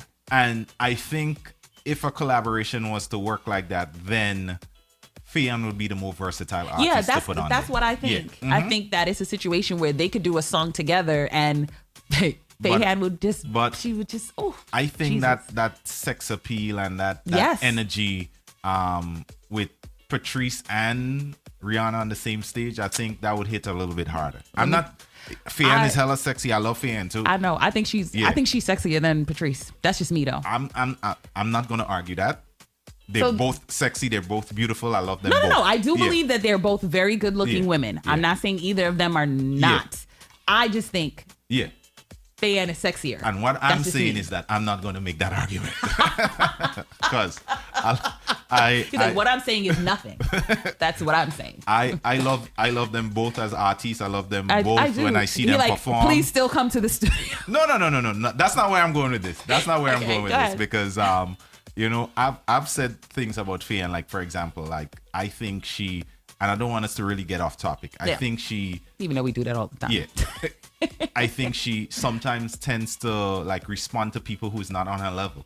Oh like yeah, she comes down. She's like, no, I'm gonna make sure you know. She comes down to playing the mother, and I think I think it's beneath her to do that a lot of times. So that's one of my critiques of her. No, I will say this. So I follow her on Instagram, and I do see sometimes, but I also think that there's a lot of mud, and I think she's strategic in what she chooses to respond to. So I don't think she's responding to all of the mud. I think she's being strategic in what she responds to. Yeah. But I also do be like, you don't got to respond anyway. Sometimes you don't have to respond at all. I think only when it gets to when it could potentially hurt you, by not responding, should you then respond. And sometimes she responds even if it wouldn't hurt her not to.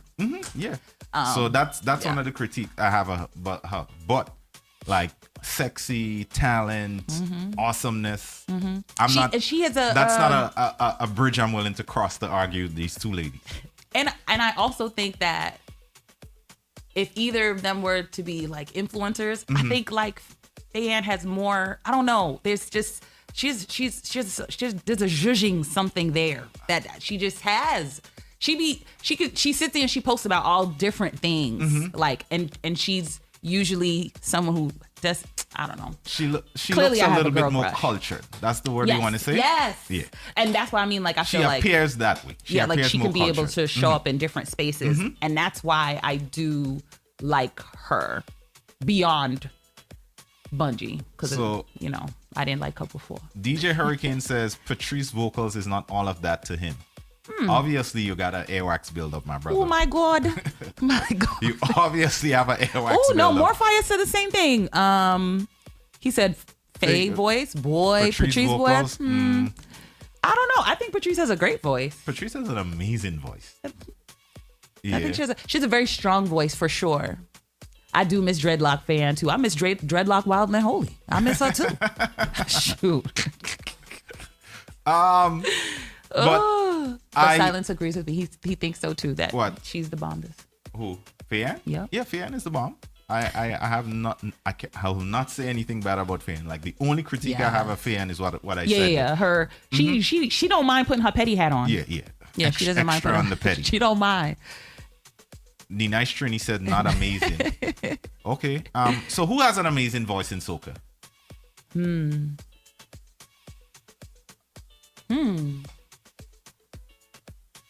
That's a good question. Because people say it's not Patrice. I'm gonna bow out of this one. What is it? DJ Hurricane said y'all never hear her sing live. I saw her sing live. She was at Kessa and Friends. That was the name of the thing. Just Labor Day weekend. She was there singing live. When Patrice sings.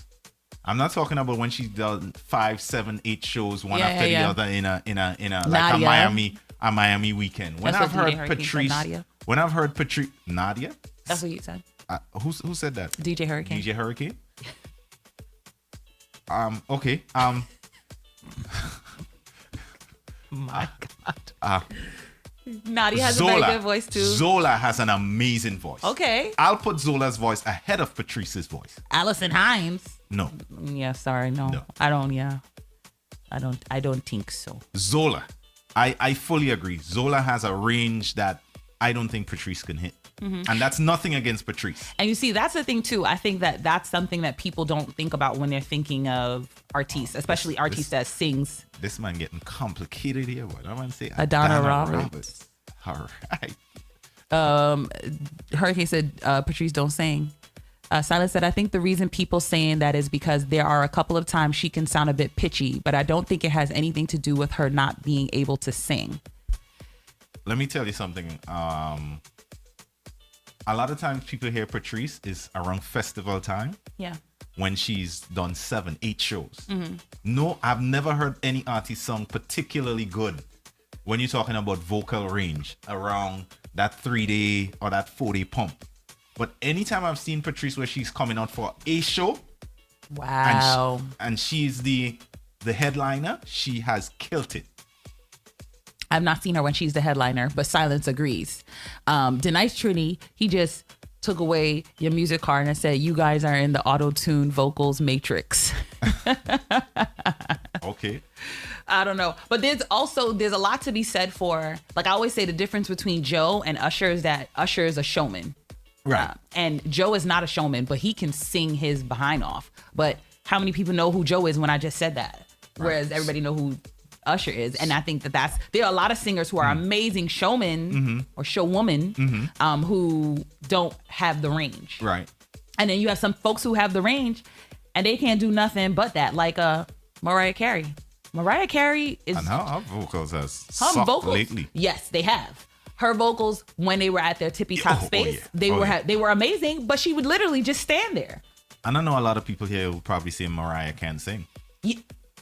And I would never say that. I would never ever say that. Even to I would think nobody would ever say Whitney can't sing. But Whitney can sing, and she is also a showman. Even if she wasn't there doing all the dances like Beyonce, she was still moving. Yeah. She still had a certain level of presence. Like I'd say, that's the star power in it. Like everybody in Destiny's Child can blow. Everybody, all 4 of them, or if we really want to call it, all 7 of them. All 7 of them in Destiny's Child can sing. Beyonce has showmanship. She has star power, which is why she's the artist that she is today. And I think that when you're thinking about some of these artists, that's what folks may be also putting into the mix and saying that some of these people aren't that great. Yeah, Patrice definitely has more range than Fayan. And again, I'm not going into this battle of Patrice versus Fayan. We just singing range, yes. I do believe that Fayan has more star power, though, in terms of like showmanship. Than Patrice? Yes. Okay. I stick by what I say. I'm not arguing you. I think if you know Usher, you definitely know Joe. No, I feel like there's some people who don't know who Joe is. I mean, in this day and age too. Joe is somebody. When has Joe last put out a CD? I used to have all Joe CDs, but when has he last put out a CD? When has he last put out a song? When I was in undergrad, he had songs that was busting. He was doing collabs with other people. So I want to do something real quick. Go ahead. If you would allow me to Yes, interrupt. I could already see you want to. Once I seen you pulling up the music, I was like, he wants to play some music so folks can hear not something. play some music. I want people to hear who Adana Roberts is because I don't think a lot of people know who she is. Okay. So Mofaya mentioned her, and she's newish. Right? New-ish. I don't know if she has done a lot of work in the past or she's ghostwrite for people. I don't really know. But I know she was definitely on No Tomorrow. And this one here is her by herself. So yeah, you can let that bust. I just want to call out this one thing. Yeah, Celine call it Dion out. and Mariah Carey have the best voices in my lifetime. I'm sorry. I think Whitney has the best voice ever. I would take Whitney over Mariah. I would take Whitney over Mariah. I don't know if I would take. Celine Dion is amazing. Yeah, she is amazing. Celine- I might put them like together. Yeah. I don't know if I would not, but I would definitely put her over Mariah. But then I'm not putting her over Mariah, but Whitney's my preference. Mariah can blow too. yeah, I mean all of them can sing. Yeah. But even you see how when you said Mariah's voice now, even Yeah. when Whitney was on cracked crack. out, Yeah, she was still. her voice yeah, was still like still couldn't. Crack is whack. All right, she still was out I don't there. do crack. Crack is whack. All right, guys. Let's This here is Adana Roberts. So let's listen to the vocals here because Mofaya mentioned her, and that was a left field name for me. So let's hear.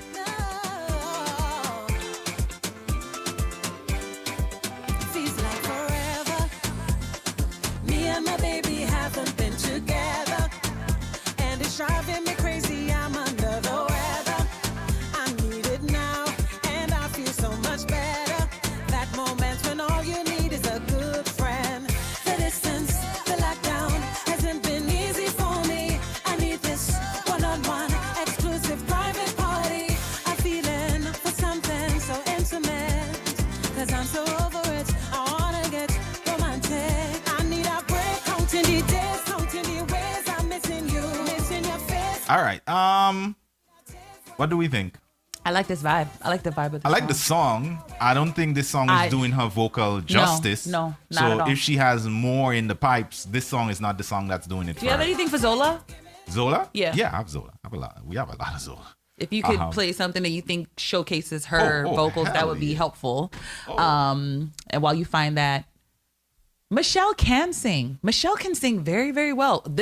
I think I think this is to the point that I made that everybody in Destiny's Child can sing. Michelle can sing. Michelle can blow. She can Right. sing. I think they were not stupid when they put all those girls together. That's why I said all seven. They complimented. Yes, they all complement each other's voice. They were thinking about how they go together, but they can all sing alone by themselves too. Even the girls who are not in the group no more. Right. The other two girls, whatever their name. I know Yeah. Latavia and somebody else. Latavia and somebody else. Latoya Luckett, obviously, she still puts out music. Kelly obviously puts out music, but Beyonce has that star power, and I think that ain't nothing going over that.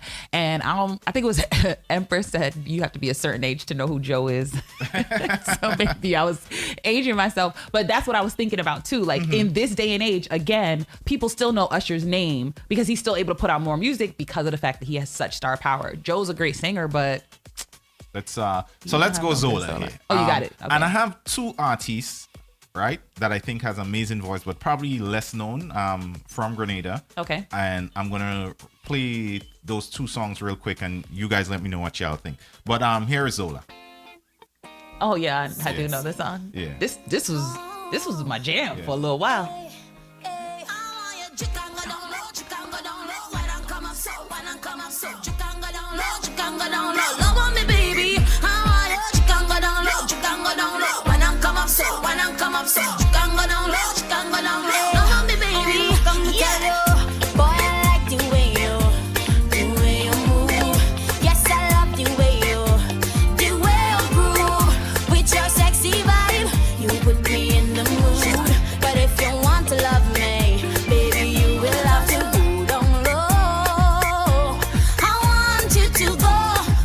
Go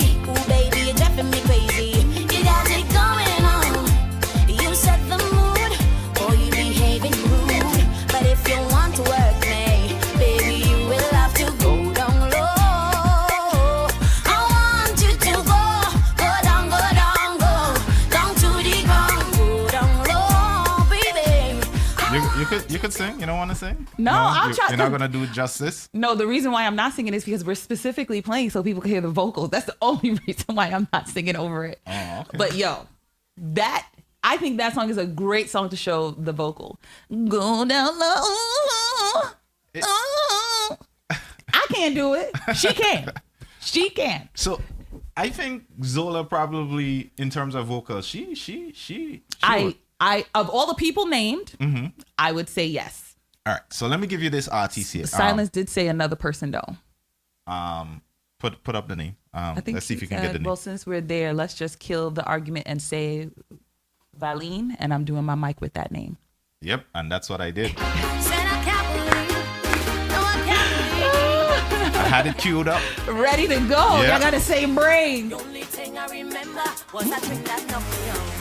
Man, watch me as I want. This is Valley. I was talking about me and you, we don't defend. Last night he said, no, girl, you and me was in bed, covered up tight. I can't believe we was walking up in my dreams, jamming hard in my dreams, hurting with my dreams. Oh gosh, created a scene.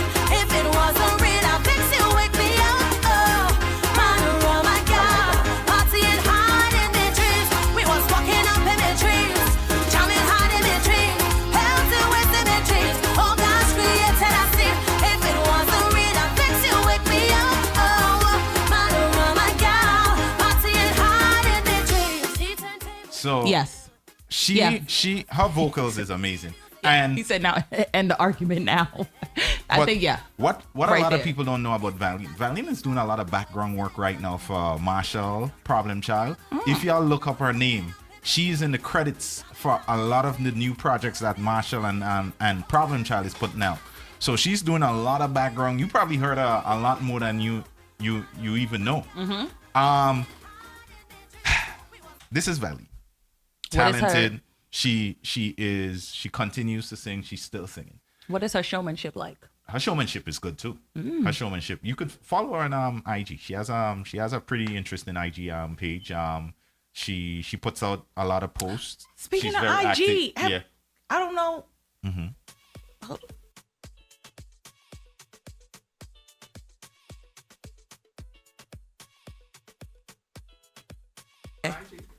Yeah, we could put that out. I there. was like, I don't like putting Yeah. out people's business, We'll- but it was on IG. So I we'll- was like, we'll drop it in before the back of the call. Okay, sounds Yeah, good. Yeah, Sounds but we good. can announce that. Yeah.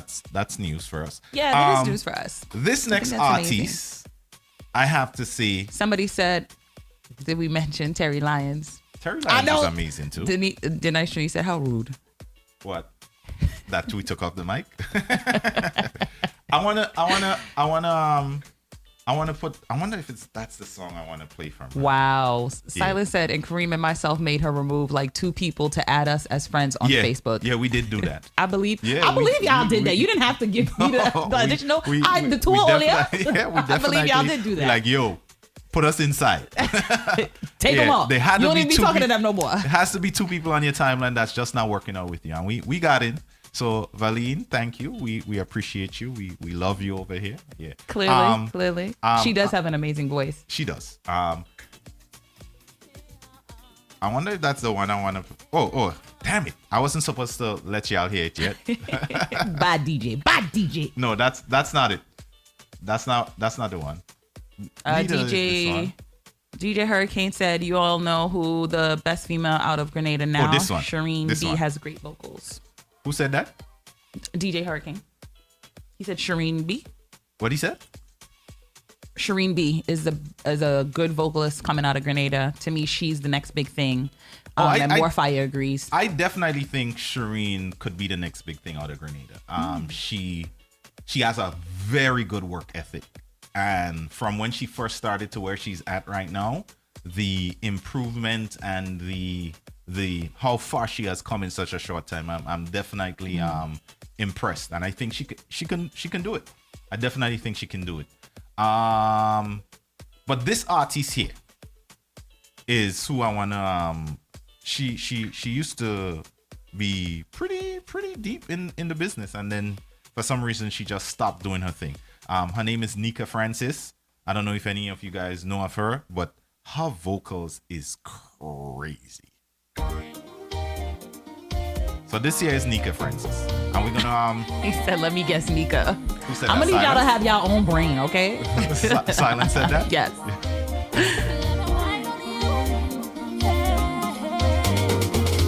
Cause I've been watching you all night. I want to take a wine on you. Baby, your body looking right. I want to take a wine on you. Does she have any I want to assistants take here? a No. wine on No. you. This song is Take a wine pre-auto-tune. on you. Okay. I want to- Yeah. I want to take a wine on you. Boy, I've been watching you. This is 2008. I like the things you do. Want to get to know you. Like it when you whine and slow. Why you come and give me more? Oh baby, come whine on me. Come fill me with ecstasy. Cause I've been watching you all night. I want to take a whine on you. All right, guys. And I want to just put this disclaimer here. We're not pitting anybody against each No. other. We're just recognizing All of the amazing talent vocalists. that's out right. there. And That's it. each one of these female artists hit in their own way. In any of the genres that we mentioned, like, I mean, I think even when you said what has happened to this person, Yeah. I think especially when you're talking about women, there could be so many different reasons Yeah. why somebody goes into obscurity, and so there can be things that happen in life that be like, well, I got to put this to the forefront Right. now. And so there's so many different reasons why one person could be more well known than other people, but these are all amazing artists. Like we just want to give everybody shine. It's not about saying anybody is better per Right. se. Onika, yes. I love Oh yeah, Onika. Yeah. Rest in peace to Onika.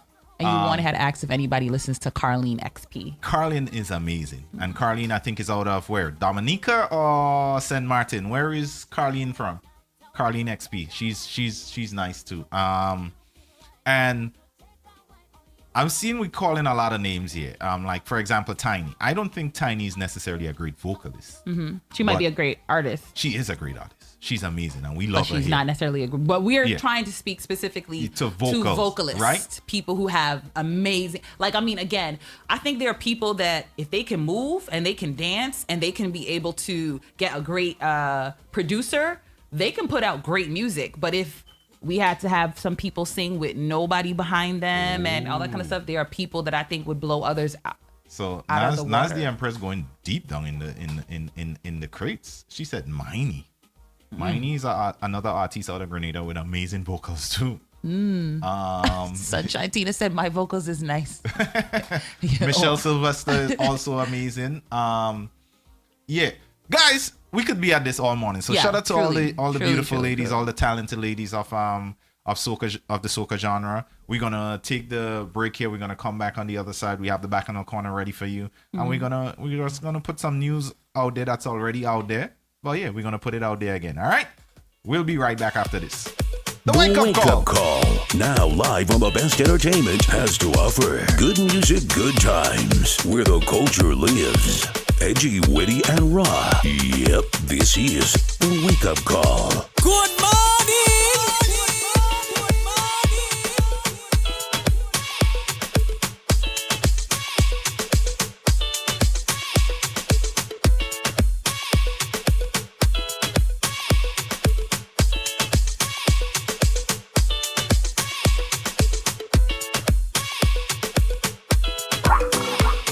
Let we on the road, oh yeah. Let we on the road, yeah. Take a trip down there, and take a wine down there.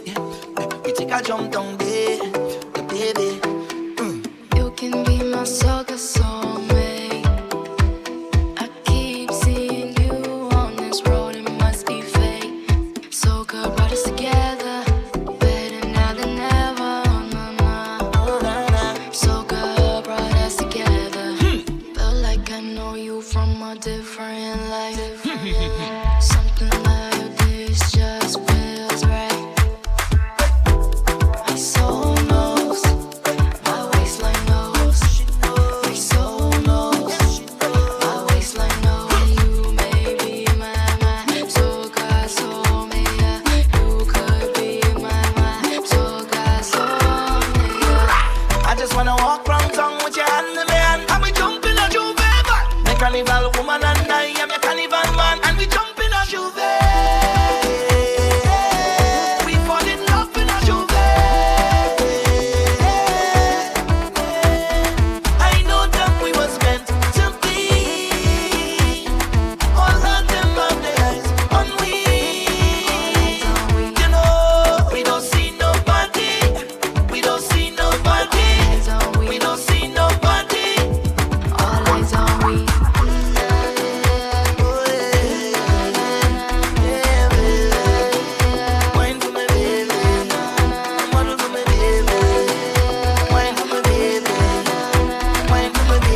Now live on the best entertainment has to offer. Good music, good times. Where the culture lives. Edgy, witty, and raw. Yep, this is the wake-up call. Good morning. Hello, hello, hello. Did somebody say something about male vocalists? Because I'm Why? here. Why would y'all even put that in the chat? Amazing. Oh my God! Please no! Please no! Please no! Did somebody call my name? I heard male vocalist I somewhere. literally said it out lound, and he was like, "Do they mean me?" And I'm just like, "Oh God!" Did somebody call my name? No, nobody. Did somebody called say your my name? No one said No, your name. no. Nobody. Because I swear I heard somebody say my name here. It was nobody. Nobody said your name. No? Oh my Jesus! No, my Jesus!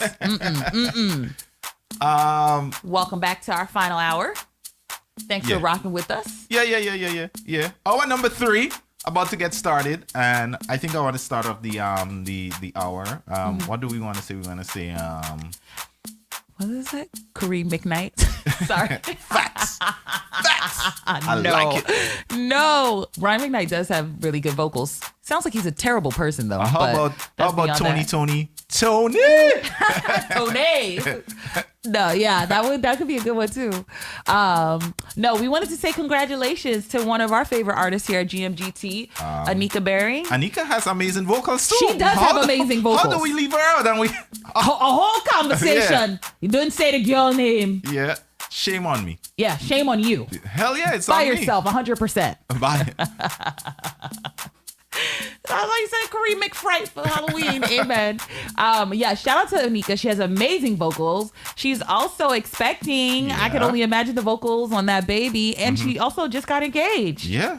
In Miami. Yes, in On the Miami. beach. On the beach. With candles. Yes. And it had a big old sign. Yeah. And her fiance, he was here with her in the studio. Yeah, he's a producer. Yeah. Producer / manager. They gonna be making. They clearly went from beyond just making good music together. Yeah, God bless them. No, they did make good music. Yeah, but they went beyond it. Now they're making good humans. Yeah, they were making music too. Stop. This is why. This is exactly why. This is what I said to a friend of mine. Let's see if we could make some music with No, it. You please say, don't. No, I'm not. I'm not gonna do that. Why would And I then do put a that? beat to it. I'm not, no. We're not doing that. Y'all want me to take his mic off, right? Just wink. Literally, this I said to somebody the other day. I was like, I will never tell him on the air that I got a boyfriend because I would never. They was like, why? And I was like, nope, because Kareem would have way too much fun with that. They would want them to come on air, all type of things. No, because you be so extra. Why? You talking about this the kind of music they was making. No. We ain't doing the. Shout out to Anika and her wonderful producer. Please say his name because I don't know his name. Isaiah. And Isaiah. Shout out to Anika and Isaiah. May God continue to bless you guys. Amen. And you have a beautiful, healthy baby. Amen. Who hopefully can come out and make some more beautiful music with you guys. That would be to dope. Yeah. Dope. Shout out to the whole Ransom Entertainment. Man. Yeah, clearly. That baby show is gonna be on and popping. Hello, Hey. and goodbye. Ew. Yeah. It's gonna be what's hot in these streets. Yep. So shout out to that whole team over there. Yes. You have a back on the corner lined up? Yes, first? I do have a back on the corner lined up. All right. So one of my friends, friends is in quotes. So one of my friends really got mad at me because she's trans and she's bad as F. Okay. To the point it'll take you a little minute to even realize she's trans. But she really likes this dude. She didn't use dude. She would use the N-word. I'm close with, and he like a brother to me, and he liked her too. So I told her to tell him about herself because that's not something you hide from someone. She said she wasn't telling him, and we got in a whole argument about that ish. Because I'm like, if it was anybody else, I wouldn't give a F. But this is like a brother to me, and I want her to play with him like that. Wow. Like, at least tell him and let him decide for himself if he wants to F with you. So I told him since she wouldn't, and he chose not to F with her. And now she mad at me, and all of a sudden I'm fake and a bad person, etc. But I was also looking out for her. Like, a lot of dudes kill trans girls for hiding that ish, and I didn't want her to get hurt. And I also didn't want to do him dirty either, because he would have been pissed if he went to F her and she still had a penis. So I just want to know, was I wrong? Did I overstep boundaries? I'm open to all opinions.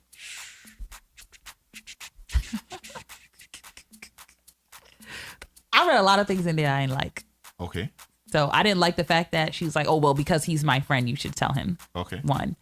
I think there's a large misconception that a lot of trans women are killed because they kept quiet. That's not necessarily the case. A lot of times these men that they are with do know that they're trans, and they are killed because it came out that they were with a trans person.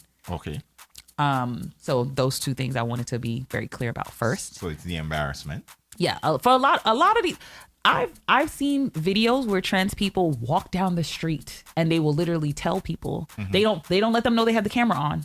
They'll be trying to talk to them. They'll be like, I'm trans. They'll tell them I'm trans. Like not even as a jokey way, like as some women might do to be like, don't talk to me. They'll be like, yo, I don't care. Like it's cool, da da da. But if you got those dudes alone with their friends, they will be like, oh, I didn't know. And that happens a lot. And a lot of times that is why, especially a lot of the trans women that have been killed in the last year, when you actually look at the story, they knew and it was coming out that they were with this person. And that's why they killed the person. That's why it got violent. Right. But I think there's this misconception. People automatically, they will read the story or not read the story. They will just see the headline that somebody was killed by a partner and automatically assume that they hit it. And that was, and if you read the story, you would see that the person knew that that the partner was trans, and they didn't care. They didn't care until other people found out. So that's a bad misconception that I think we have, and we should kind of walk away from that. 1, 2. I don't like that she was like, only because it's my friend did I want to say something, and it's like, what? Everybody is somebody else's friend, right? Everybody is somebody else's friend. So I don't think that there's that. So in where I think that you're wrong, those are two things that I do believe that you are wrong for. I do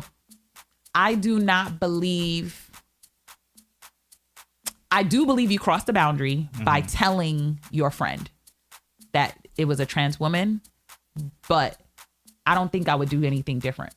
Okay. In regards to that, if I knew that this person wasn't going to tell them, I would say that. And again, I would hope that if my friend decided not to mess with them no more, then that's just it. Like at the end of the day, you're a liar. I don't want my friends to be with liars anyway. Y'all already know I'll tell on people who I say are friends.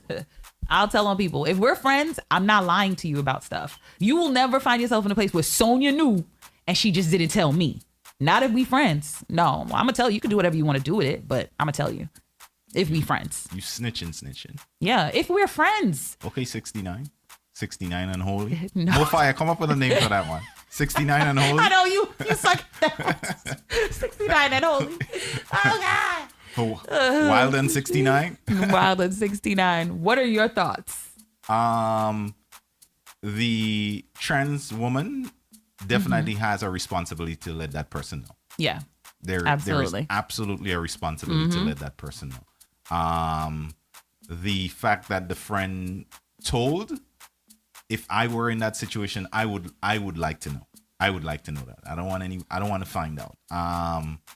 And yeah, I think she did the right thing by telling. I mean, her reasons may not be all in the right place, but at the end of the day, I think the ends might have justified the means right now. Yeah. And that's my take on that.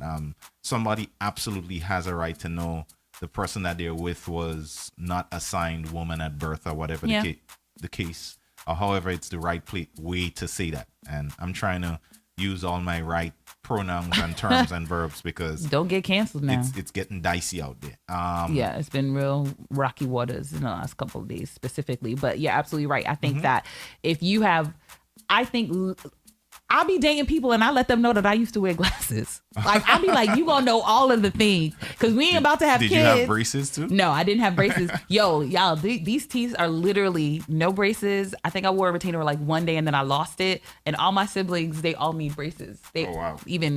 My older sister, she did an Invisalign as an adult. But either way, when I meet somebody, I'll be like, let me make sure if I'm really starting to like this person, I tell them the things that if later on it came up, they can't say they didn't know. So I'd be like, here are all the genetic things that you may necessarily need to know about. Yes, I have the sickle cell trait. Yes, I wore glasses for a long time.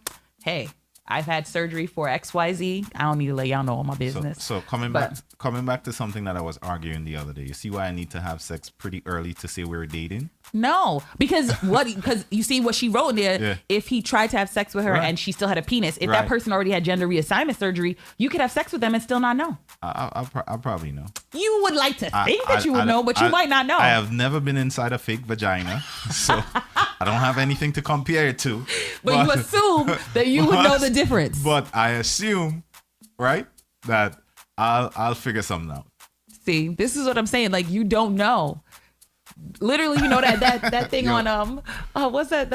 I guess on TikTok I didn't have it now. Other places now it's like, how would they know? That would be you pumping and pumping. The guy's voice would be in the back. They wouldn't know, but how would they know? They're gonna know. But how would they know? You'd still be pumping and you would not know. You wouldn't know. Listen, let's just see. I know Thank God I've never I've never been. You've never there. had to be in that space. Thank you. But I'm trying to see who said it. I think it was Mara. She was like, sometimes they do know. Right. And they don't care. Right. And so this is what the issue is. But you got to be upfront with people. Mm-hmm. Tell people the truth from early. There's no reason not to tell people. That's how I feel. Mm-hmm. Like, I think that you should tell people the truth from early so that they can make their own decision about whatever. But I do believe that there is obviously some issue in terms of that, like, I don't walk into dating situations and tell dudes like, you ain't getting in these drawers unless we're in a committed relationship. I don't tell them right off the bat because I just met you. You wasn't getting in the drawers right now anyway. So it doesn't matter. Mm-hmm. But I recognize that if it goes beyond like 1, 2, 3 dates or whatever, I do bring it up that I'm not somebody who does casual sex because he should know that. And he may be like, she's cool and all, but I need to be boning. And I'm like, go ahead, you can bone whoever you want. You just can't bone me until we're beyond the casual space. So it says the surgery some of these trans are getting are immaculate. Yes, this is what I'm talking about. Mm-hmm. That's why I was like, that's why I don't think that anybody would know. Right. Because they be doing a good job. The game is pretty tight now. Yes. Yes. Yes. Wow. Yes. Literally tight.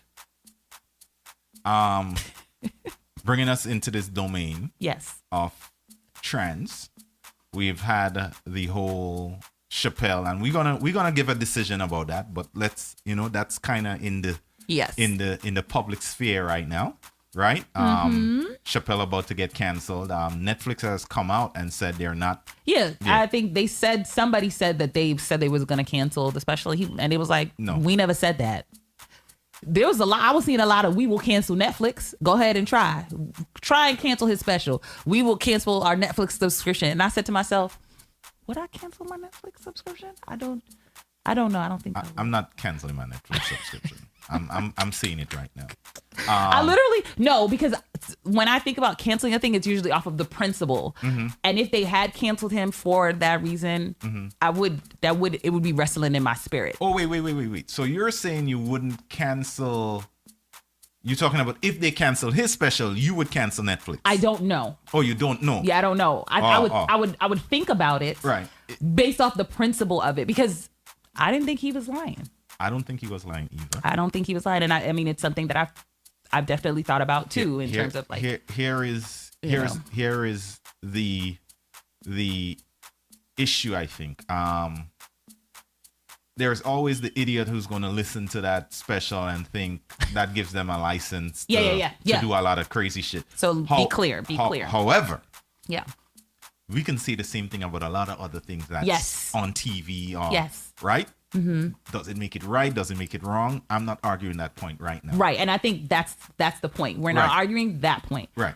At all. And I think that goes to you, Wanda's question. You said, Law, what truth of Dave's do the people have a problem with now? Right. I think what I am saying when I say, like, I think he's telling the truth is that he said that there are instances where this group will be brought up, where if they're brought up, people could be canceled, whereas people could do things against Black people. People could do things against other minorities. Right. And the expectation is that they can just apologize and just move on. But what you're not going to do is talk bad about this particular space. And I mean, it's something that people have said a lot. And I think Dave Chappelle is probably the most prolific person who has said it. And he said it with his chest. I think that was the whole point of his special. He was unapologetic about it. Yes. This special, I feel like he was just like, this is what my whole special is going to be about. The fact that this is ridiculous. And I think everything that's happened after kind of like proves his point.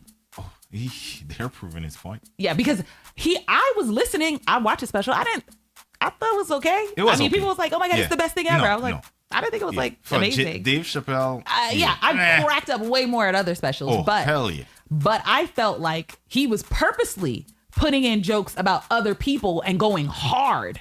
Other disenfranchised, marginalized people. I think he was doing that. He was going hard.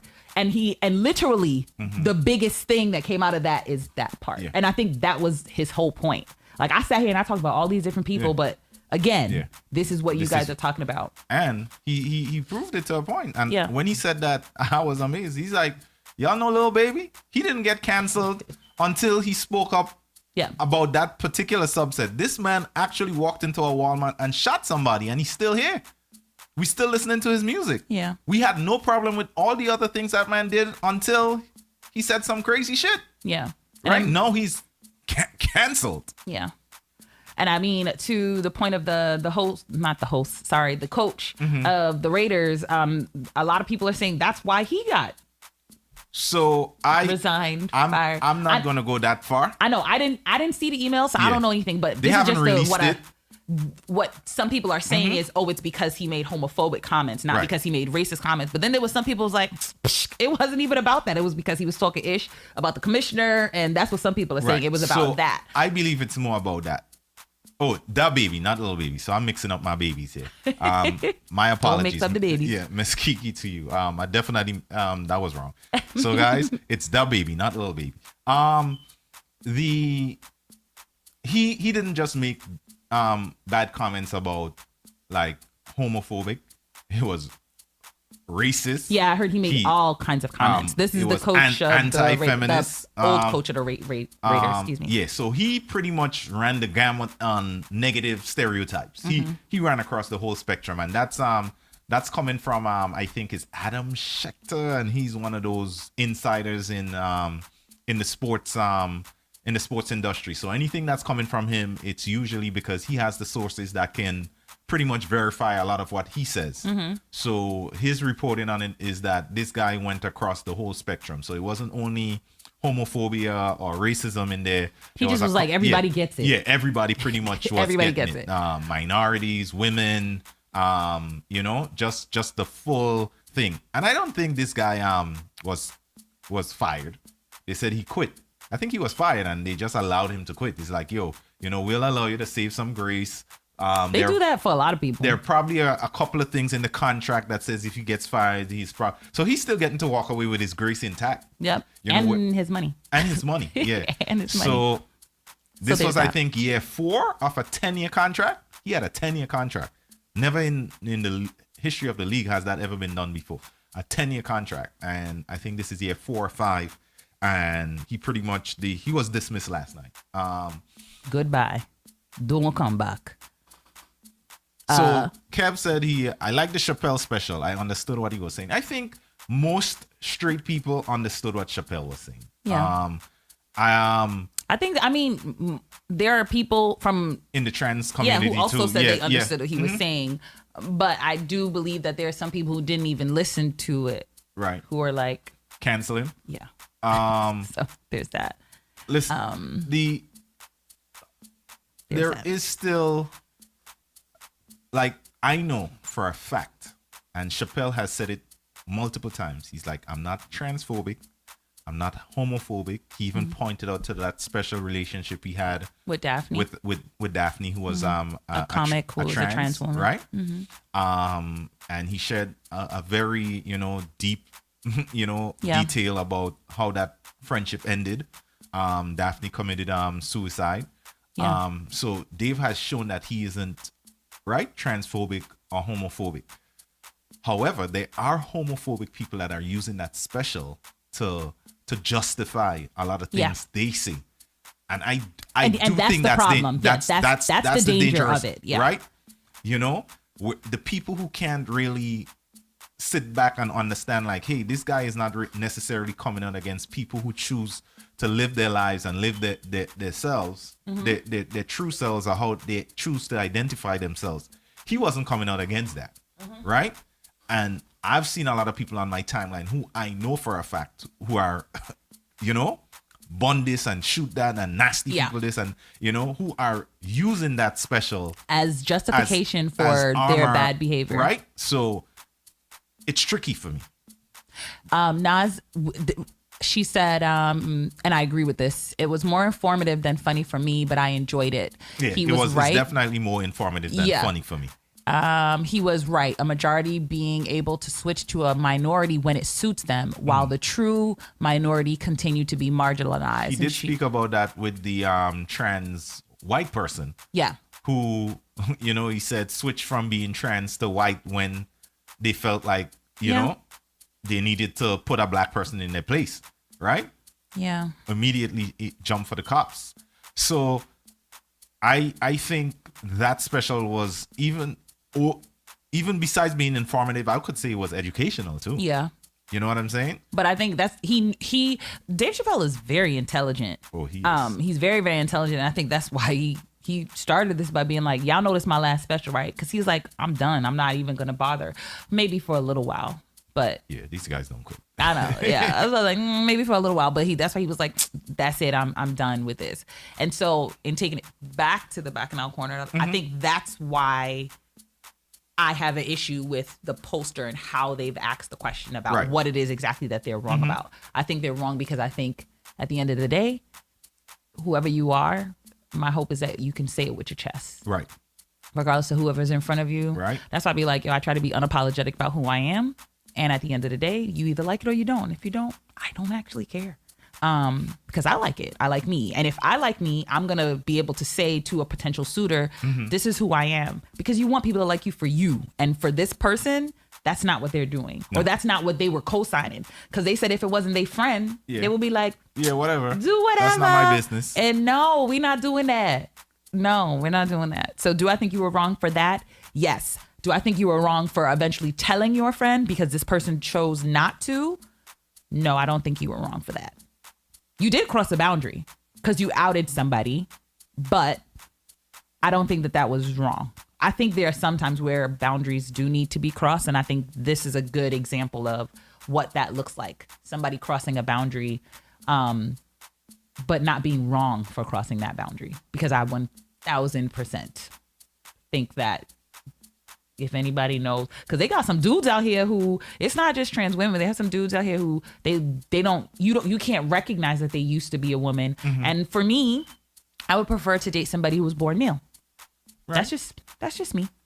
And that's fine. And I would love to know that up front if you are not. So I want people to keep it 100% with me. There was a funny part of the special where he said,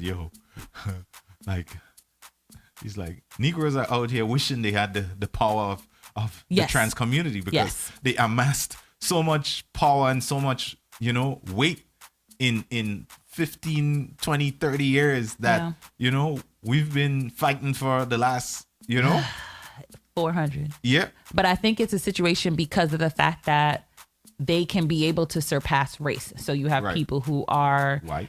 Yep. And so they have a certain level of power that they can be able to push it that far. Which I used to think back in the day, it was Jewish people. Yeah. But clearly it's surpassed them too. And these folks are 100% on top. And I do believe, again, I believe in human rights for all people. But I don't think that it's okay to be able to switch on and off. So here's what I'm afraid of that's going to happen. You see that rapid rise to power, and then for what it looks like for most, I would say heterosexual, is that the right word to use here? Heterosexual male females, right? I guess what you may be thinking of is like cisgendered males, cisgendered females. Well, I just want to say straight people. Okay. I thought about using a big word. My bad. It's okay, heterosexual, yeah. Right? That is feeling this power where a lot of people can't even give an opinion on their thoughts about what they feel, right? An opinion, not necessarily hate, not necessarily homophobic or transphobic or whatever the terms are, right? That cannot give an honest opinion. What happens when the overcorrection comes back? Because we've seen what overcorrection can do in other different things in terms of politics. When the pendulum swings back in the other direction, right? So that pendulum been swinging in favor of trans rights and, trans relations. And a lot of people are feeling like they're overdoing it now. And I'm not here to speak about whether it's overdone. I'm telling you what I feel like is the general consensus out there. They feel like some of these rights are going too far. They feel like people can't even say something and make a mistake or apologize before they're canceled out of like existence, right? They can't, like in Kevin Hart's situation, where he lost that gig, and Chappelle spoke about that. Yeah, he did bring that up for tweets or whatever he said years ago. For all we know, that's not who Kevin Hart is. Kevin Hart has never, people say stupid things all the time. They make mistakes. And people have the ability to grow. Evolve, right? Yeah. I consider myself to be at one time very homophobic, right? I listen to a lot of dancehall music. Yeah. That's what I grew up on. You sit there singing along and don't even realize what you're singing along to. Right. I didn't know I was singing Boom Bye Bye. I didn't know what I was singing about, right. And I've evolved, right? So sometimes I think you have to leave people the room to evolve. And even if they don't evolve, even if I'm saying, just say, you know what, this is not for me. Go do your thing, live your life. I have a problem with hate though. When you're trying to kill somebody, and I have a problem with that. But I can understand that some people, they don't care for that. That's not their thing. And that's okay.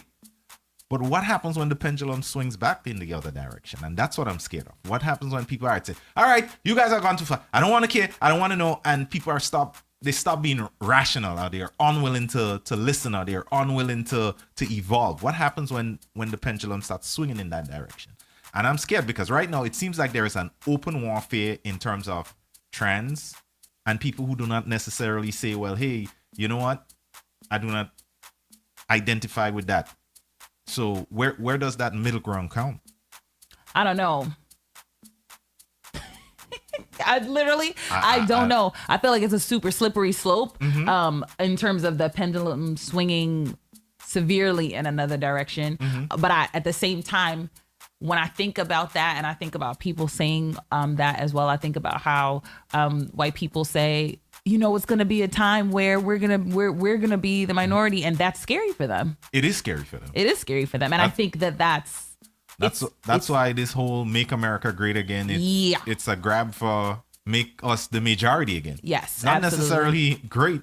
It's just it wasn't, because even the Republicans understand that too, based on the demographics that's growing, that their views and their things are going to be in the minority probably in 2 or 3 generations. Yeah, I think they said 2050 or 2025. It's probably 2050, but that majority of people will look more like biracial, because all of the different races are mixing and things of that nature. But then that's when you hear people say things like, oh, well, now I'm in a situation where I feel some type of way about this. Like, and I want to get anybody who is trans, you can refer them to us. I would like to speak to somebody who is trans woman, trans man, doesn't matter, if you can get both to talk about, to have a conversation around that. Please refer somebody to us, and I would love to have the conversation. One thing that I have learned, I think, in my evolution is that once I started inhabiting the same space, right? And in the corporate environment and the professional environment, it changed my outlook. Absolutely, right? yeah. It changed my outlook. So I would love to have a conversation. One of my friends from high school is a trans woman. Okay, so I could ask them and see if they would want to. Let's see, because I worked with when I used to work in shoes, I worked with 2 gay guys. one was in management, came in as a manager. And there was another one who started as a cashier, and both were Hispanic. And I learned a lot from having to work with gay people in a day-to-day environment. And at the end of the day, it's just people. Once you put your head down, and it's literally, it's just people. But I think Miss Kiki to you said it. She said, I think that's just about for anything. Middle ground is very rarely ever accomplished. And I think that's where the problem comes. Being able to find that middle ground is so hard.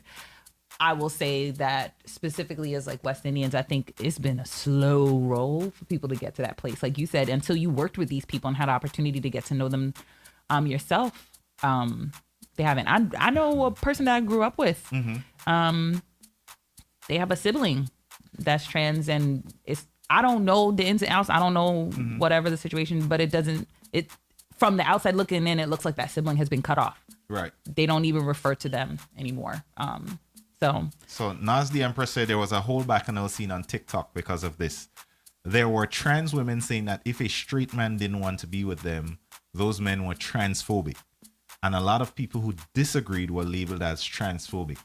And if you notice, it's the trans women who are causing all the fracas. Trans men just living their best life. I'm just saying. Trans men are living their best life. I've seen some pictures, and I'm just like, that's a trans man? Yeah. I'd be messed up. So, but yeah, I think that's definitely an issue that has come up, especially when you talk about, even aside from like trans per se, but talking about bisexuality. After, is it Love is Blind, the Netflix show where they was in the pods? There was the guy who matched. It was a black couple. The guy matched with the girl. They were the only. Yeah, they were the only full black couple, male and female, that were matched together. And when they were able to leave the pods and actually go to spend time together, that's when he told her that he was bisexual. And she was immediately upset because he had lied to her. Right. He made it about the fact that he was saying that she was being homophobic. Right. And it became a huge conversation after that, because people were like, well, people who don't want to date bisexual people are homophobic, and people are like, oh, what? I don't understand how you got that. Like, I have bisexual friends. I have, obviously I have trans friends. I have people in my life who are of all walks of life. Right. And I always say that all the time. Like, God told me to love all people. He didn't tell me anything else beyond that. He told me to love all people. So I love all people. You do whatever you want to do. What you do, you got to talk about God. Talk to God about that later. That doesn't have anything to do with me. But I would prefer not to date a man who is bisexual. Right. Does that make me homophobic? Some people would be like, yup. And some people will be like, you stretching it. I am of the vein of, I think people are stretching it. I think people are stretching I think people are stretching it. That's a stretch. Everything is not transphobic. Everything is not That's your preference. homophobic, you know. But also understanding that a preference can come from a place. Because as a dark-skinned person, when I hear some guy say like, I only want to date light-skinned girls with long hair, that's just a preference. That preference does come from a place. I understand that my preference comes from a place. Right. I still don't have any hate in my heart for these people. I just, the same way, like, I don't have any hate in my heart for atheists, but I know I'm not going to date one. Right. Like, believe what you want to believe. Live how you want to live. I don't have to date you, though. Right. I feel like that is the upper echelon of relationship, and I don't have to include everybody in that space. That doesn't, I don't believe, and I'll be clear about that, I don't believe that that would mean that a person is homophobic, transphobic, or racist because they've decided like that. Like, I want to marry a black man. Please. Because I put a timetable on it. I said, if I don't get in a relationship by XYZ time, then maybe I might have to be open to talking to people of another race. And I'm just like, Lord, I don't know if I'm ever going to be ready for that. Go get you a white man. I really don't think I'm ever going to be ready for that. But does that make me racist? That you don't want to be with a white person? No. I just feel like I am a very passionate person about certain things, and I'm gonna come home one day and I'm gonna be mad at you. Yeah. And I don't want you to feel like that, amongst other reasons. I don't think you can block God's blessings, though. If He sends you a white You're man, absolutely right. You're absolutely right. You're gonna take that white guy. If God packages it up really nice and makes it good, but would I say the same thing about somebody who was bisexual? That's a good question. See? That's a very good question. See, I don't know. I don't know if I would say something different if the person was like, So here's what I know. Okay. If a woman comes out as bisexual to me, that's not disqualifying I her. know that. That doesn't even need to be said. That's not even disqualifying her. As a matter of fact, hey, hey, big head. I hate you so much. I hate big head. No. Shush, Morpheus said white and holy. No. Okay, Naz the Empress say it's like my friend Kareem once told me. The presence of one thing doesn't mean the absence of another. Yes. Disagreeing with a particular lifestyle doesn't mean I hate the people who live that lifestyle. Absolutely. Give your friend Kareem a hug. He sounds like an amazing person. Kareem, not Rari, more Tony. Yeah, that person sounds really smart. Volcanic, what do you do? Because he mentioned in his line of work, he runs into a lot of transgender people. So I'm just curious. That's just me being curious. If you don't want to share, you don't have to. The other best night of dancing besides, that was different. Sorry. But yeah, I think these are real questions that people are kind of throwing out there about, And I think disagree doesn't mean hate. Kevin says. And I feel like that was something that right. Dave Chappelle said. Right. However, there are different levels to disagree, I would say. Yes. Right? Like, for example, I'm not gay, right? I wouldn't like actively promote right? Something around that. But at the same time, I don't care if you're gay. Yeah. Right? Like, live your life. Yeah, right. Do whatever you want to do. Do what you got to do. And I don't care. Right? It's not my business. It's not my problem. But then there are some people who disagree and like, no, what are you guys doing? This thing is wrong. Disgusting, right? Yeah. So that's a level of disagreement that can be, so some people are saying, hey, I disagree, but I think disagree could be hate disguised. Yes. I even in thinking about like, you could do whatever you want to do, but don't ask me to support your initiatives. Right. I believe that trans people, LGBTQIA, all of it, I believe that they should have rights. I'm not of the mindset that they shouldn't be allowed to get married, that they should have the rights just like anybody else. I'm 100% in that space. Again, I don't rock with that kind of like, that's not what I do.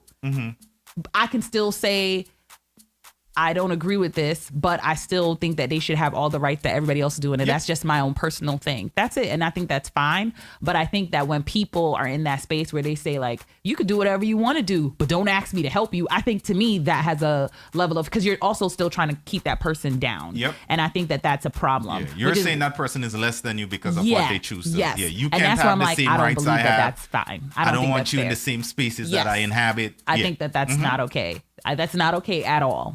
I do not believe that that's okay. And so even though I'm like, I don't agree, but you could go ahead and do whatever it is that you want to do, I still will make sure that I fight for your ability to have the things that I have. I still believe that we're equals. I still believe that they should have the ability to show up and have dignity and respect the same way I have dignity and respect. And I think there are people who say, just like you said, oh, I don't care. But they don't believe that they should have dignity and respect. And that is still hate. That is still hate. Yeah.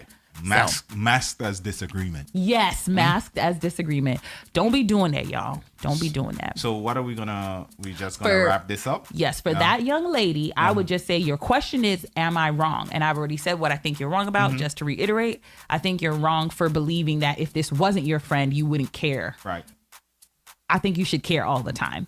That's what I think you're wrong about. I don't believe that you were wrong in crossing the boundary of outing your other friend to your male friend. I think that was the right thing to do. So, I don't know how people are going to agree. Every now and again, when I'm on the internets, I come across something that's just really amazing. Well, I don't know if amazing is the right word to use here. But I came across a little story, and it's just a little story that I want to share with you guys. It's nothing I would say crazy or anything, but I felt like I needed to read it out to you guys, right? Oh, So Lord have mercy. This is when I be saying I have to brace myself because I don't be knowing. let's go. It says, my girlfriend cheated on me with a married man. I plotted with his wife to catch our cheating partners in the act, and we did. After I asked his wife if her and I could date since we both had been through pain, she said no and had a threesome with them instead. Oh my God. I snapped and shot everybody in their foots. What? I served 7 years at Harrison Oatman Penitentiary. This is real? I got a light sentence because Oh it my was my God. first offense, and it was a crime of passion / temporary insanity. Sentenced to 10 years and served 7.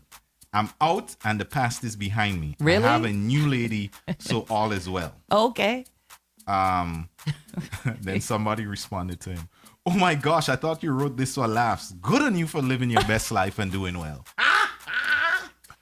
So What? I just wanted to I saw Good that. on you for living your best life. Yeah. I know. That's what I was thinking too, Sunshine Tina. Run. I don't know, want you to catch what a ting name. Temporary insanity again. I mean, not to say that I'm running around doing things like that behind people's back, but still. The man said he's dating now and everything is fine. I thought that story was hilarious though. And That is crazy. Somebody was like, yo, I thought that was a joke. He's like, no, I'm good. We're happy. We're fine. It's like, that was a part of my life, and that happened, and I've moved on. I've moved on. Somebody comes to you with a story like that. I Dating. don't know. What do you do? Okay. I don't know. We're having a date. I tell you this story. I'm like, yeah, I just came from prison. No, I did a 7-year bid. It was, I was sentenced to 10, but good behavior. I have my degree and I'm fully rehabilitated now. But yeah, I shot my ex-wife and the couple she was cheating on me with. So And they ran down the whole story. Explain to me how we not going on a second date. Are we going on a second date? We could be friends. That's about it. Let's assume the date was amazing. No, I can't. I have to bow out. I don't think that we align because even I've been cheated on. I ain't shoot nobody. And that's what I mean. Like, okay, it was a crime of passion. How I know you ain't gonna get that passionate again? I don't want no. And again, I have no plans on doing anything to you to make you go to that space. But I think we say everybody has it in them to kind of go everybody off. has And it, he just yes. showed his. Right. But I've not showed mine yet. So you don't think they deserve the shots? How could we listen, team up? I don't know. Right? I don't know. To find out who's cheating on us, and then you go and mess around with the same people. The people we were supposed to break up stayed together, and you went with them. I don't know. Cola said I'll have to do research. Morphy said he's a madman. Sunshine Tina, we can be two folks who just see each other randomly on the street. And Mara, they shot their ex-wife and the other person that they were cheating on with that couple because they all ended up having sex together. Yeah. And I'm saying this as somebody who, within the last 24 hours, 2 different dudes have stopped talking to me for stupid reasons that I think are stupid. Okay. Care to share? Yeah, one of them found out I was divorced. Yeah, one person found out I was divorced because I tell people that I'm divorced. He literally stopped speaking to me. Yeah. And the other person because they wanted to exchange numbers right away. And I said, oh, how about we just have a conversation through this app because the app has the opportunity to do video and voice calls. I said, let's have a conversation through the app first. And if that conversation goes well, then we can exchange numbers. Yeah. They stopped talking to me. They told me and they stopped talking to me. But both of those things have happened several times. So it doesn't even... Divorce. Yeah, it doesn't even surprise me anymore. Yeah, it really doesn't surprise me anymore. Idiots. I think that those are to me, I think those are dumb reasons. That reason that you just gave, I think that is a real reason to not talk to somebody anymore with the understanding that he may never ever do that again. But you've done it once and it might happen again. It could potentially happen again. Even if the date goes wonderful, so even if the date goes wonderful, I'm good. Are you good. Are you J-Lo-phobic? Jailophobic? Jailophobic. No, I'm not jailophobic because I do believe that there are people who are in jail and they are there innocently. Right. So I'm not jailophobic. He was there on purpose. Are you saying you would never date somebody that went to jail? No, I don't know. I've actually never Maybe there's people who have tried to talk to me who have went to jail before. I don't know. But I've never been aware of someone who went to jail that was trying to talk to me and said, I won't date you anymore because you went to jail. I don't know. I think I would like to think. Yeah. I would like to think that I would get more information before discerning and deciding whether or not I would be with that person. Oh, wow. I would like to think. Because again, like I said, there's lots of people who have went to jail for things that they didn't even really do. So I don't know. Yes, Sunshine Tina, they be real hot about that. Very, very, very, very, very hot. Very, very hot. Men will have 5 kids by 6 different women and be like, you're divorced? Yep. You whore. Yes. Literally, a guy literally had a situation. He didn't have 5 kids, but literally, and I was just kind of like, I'm not even asking you anything about you and your baby mothers and why all of this, but you're okay. If that's the hill that you prefer to die on, that's cool. I just want to put it out there. I've never thought like that in my life. No, before this happened to me, I have a friend of mine who is divorced, and she got divorced, I think in 2012 or 13. And I remember when she started dating again, she told me that, and I was like, "Are you serious? That's crazy." After when it was me. Is this church people that are refusing, or just general population? Just general population. That makes no sense. Because I think there's a misconception of if somebody's divorced, and this is the woman's fault. Well, sometimes they assume that it's the woman's fault. So a lot of people will make that joke. They'll be like, "So what did you do?" Oh, okay. And I'll be like, I don't need to go into my whole life story. One, because I don't know you. It's not your business. People are strange out there. But I guess that's because I haven't been in the dating pool I think that forever. people have a lot of misconceptions about why people get divorced. So if they hear you're divorced, they assume the worst. But at the age the big age that we are now, lots of people have had failed relationships that they was with people for 10 years. You was with people longer than I was with my ex-husband. Are we not talking about that? No. If I'm ever single in life again, right? Don't do it. I want a divorcee. Yeah, I want somebody who's been through the muck like I did. Yeah. You would rather date somebody who's been divorced? Hell yeah. I'm not gonna make it this is where I need to be. This is what I need to go. I'll gladly date a divorced person. I don't care about dating somebody who's divorced. My whole thing is always somebody who's past their past relationship. That's all it is. Because there are people who never got married to folks, but they are definitely. There's somebody I dated last summer. No, we didn't even go on a date. So let me not say we dated. We were talking, and this person, to get to date, it's a process. No, okay. Yeah. Okay. But this person, we ended up stopped talking because they clearly were not over their last relationship. But the person that they were with died in a accident, and so I could understand that. But it had been like over 7 years at that point, and I was kind of like, all right, well, I don't know. You should probably just kind of work on yourself, because if you still are struggling to move forward, you should have sold your services to him. Nope. Like, we can't be a couple, but let me tell you, if I did that for all the different people who will be talking, there's so many people that you come across, you'd be like, you need therapy. The person yesterday who stopped talking to me because I was divorced, because I told him, I said, he was like, oh, well, have you ever found your person? And because to me, I'm always like, I'm looking to meet my person, like the person who I think I'm supposed to really be with. Right. And he's like, oh, well, what are the challenges? And I was like, well, I've had some false starts. I was engaged to a person before, and I am divorced. Conversation done. But even before that, I already recognized that he probably was somebody that needed therapy. But I was just like, some of the stuff that he's saying, I was like, I don't understand. What are you talking about? Like, you're asking me what the challenges are. And I was like, oh, what challenges have you found? And he was like, I don't have any challenges. So I was like, okay. So, and then maybe like 2 or 3 lines after that, then he made his exit. Oh, wow. So this is what it is. What single people got to deal with? Yes. But again, I don't think there's anything wrong with dating anybody who's divorced or has lots of kids. Single people, that's how rough it is out there. Yeah. It is rough, but it's because people don't want to take care of themselves. People don't want to do their due diligence to take care of things. For me, every time when that happens, I'm like, thank you for showing me who you are, because clearly you're somebody who runs to judgment. You have no idea why I got divorced. And if you did, maybe you would feel differently, but you don't know, and you've decided that I'm not worthy. So, moral I'm getting here is to ensure that you don't have situations like this, you need to have multiple relationships. You always want to bring it there. Just in case one, just be looking for any reason. Just in case one fails, you have a few backups. Because no, don't have no backups. From your experience, I don't want to be single no more. No. Absolutely not. Miss Kiki to you said, Kareem, I can give you some real stories. I believe it. I didn't think before. Miss Kiki, I didn't think that it was a thing, but still. What are you waiting for? The whispers work. I'll take it out. I'll distort names and stuff are, so that identities are not put out there. Yeah, but send us the stories. We take them. Yeah, No, this is shocking. You don't have to me. if you don't want to. You don't have to. But at the end of the day, anybody who has a past, any person that you've been with is gonna have a past. They didn't just show up the day that you met them on this earth. So there's that.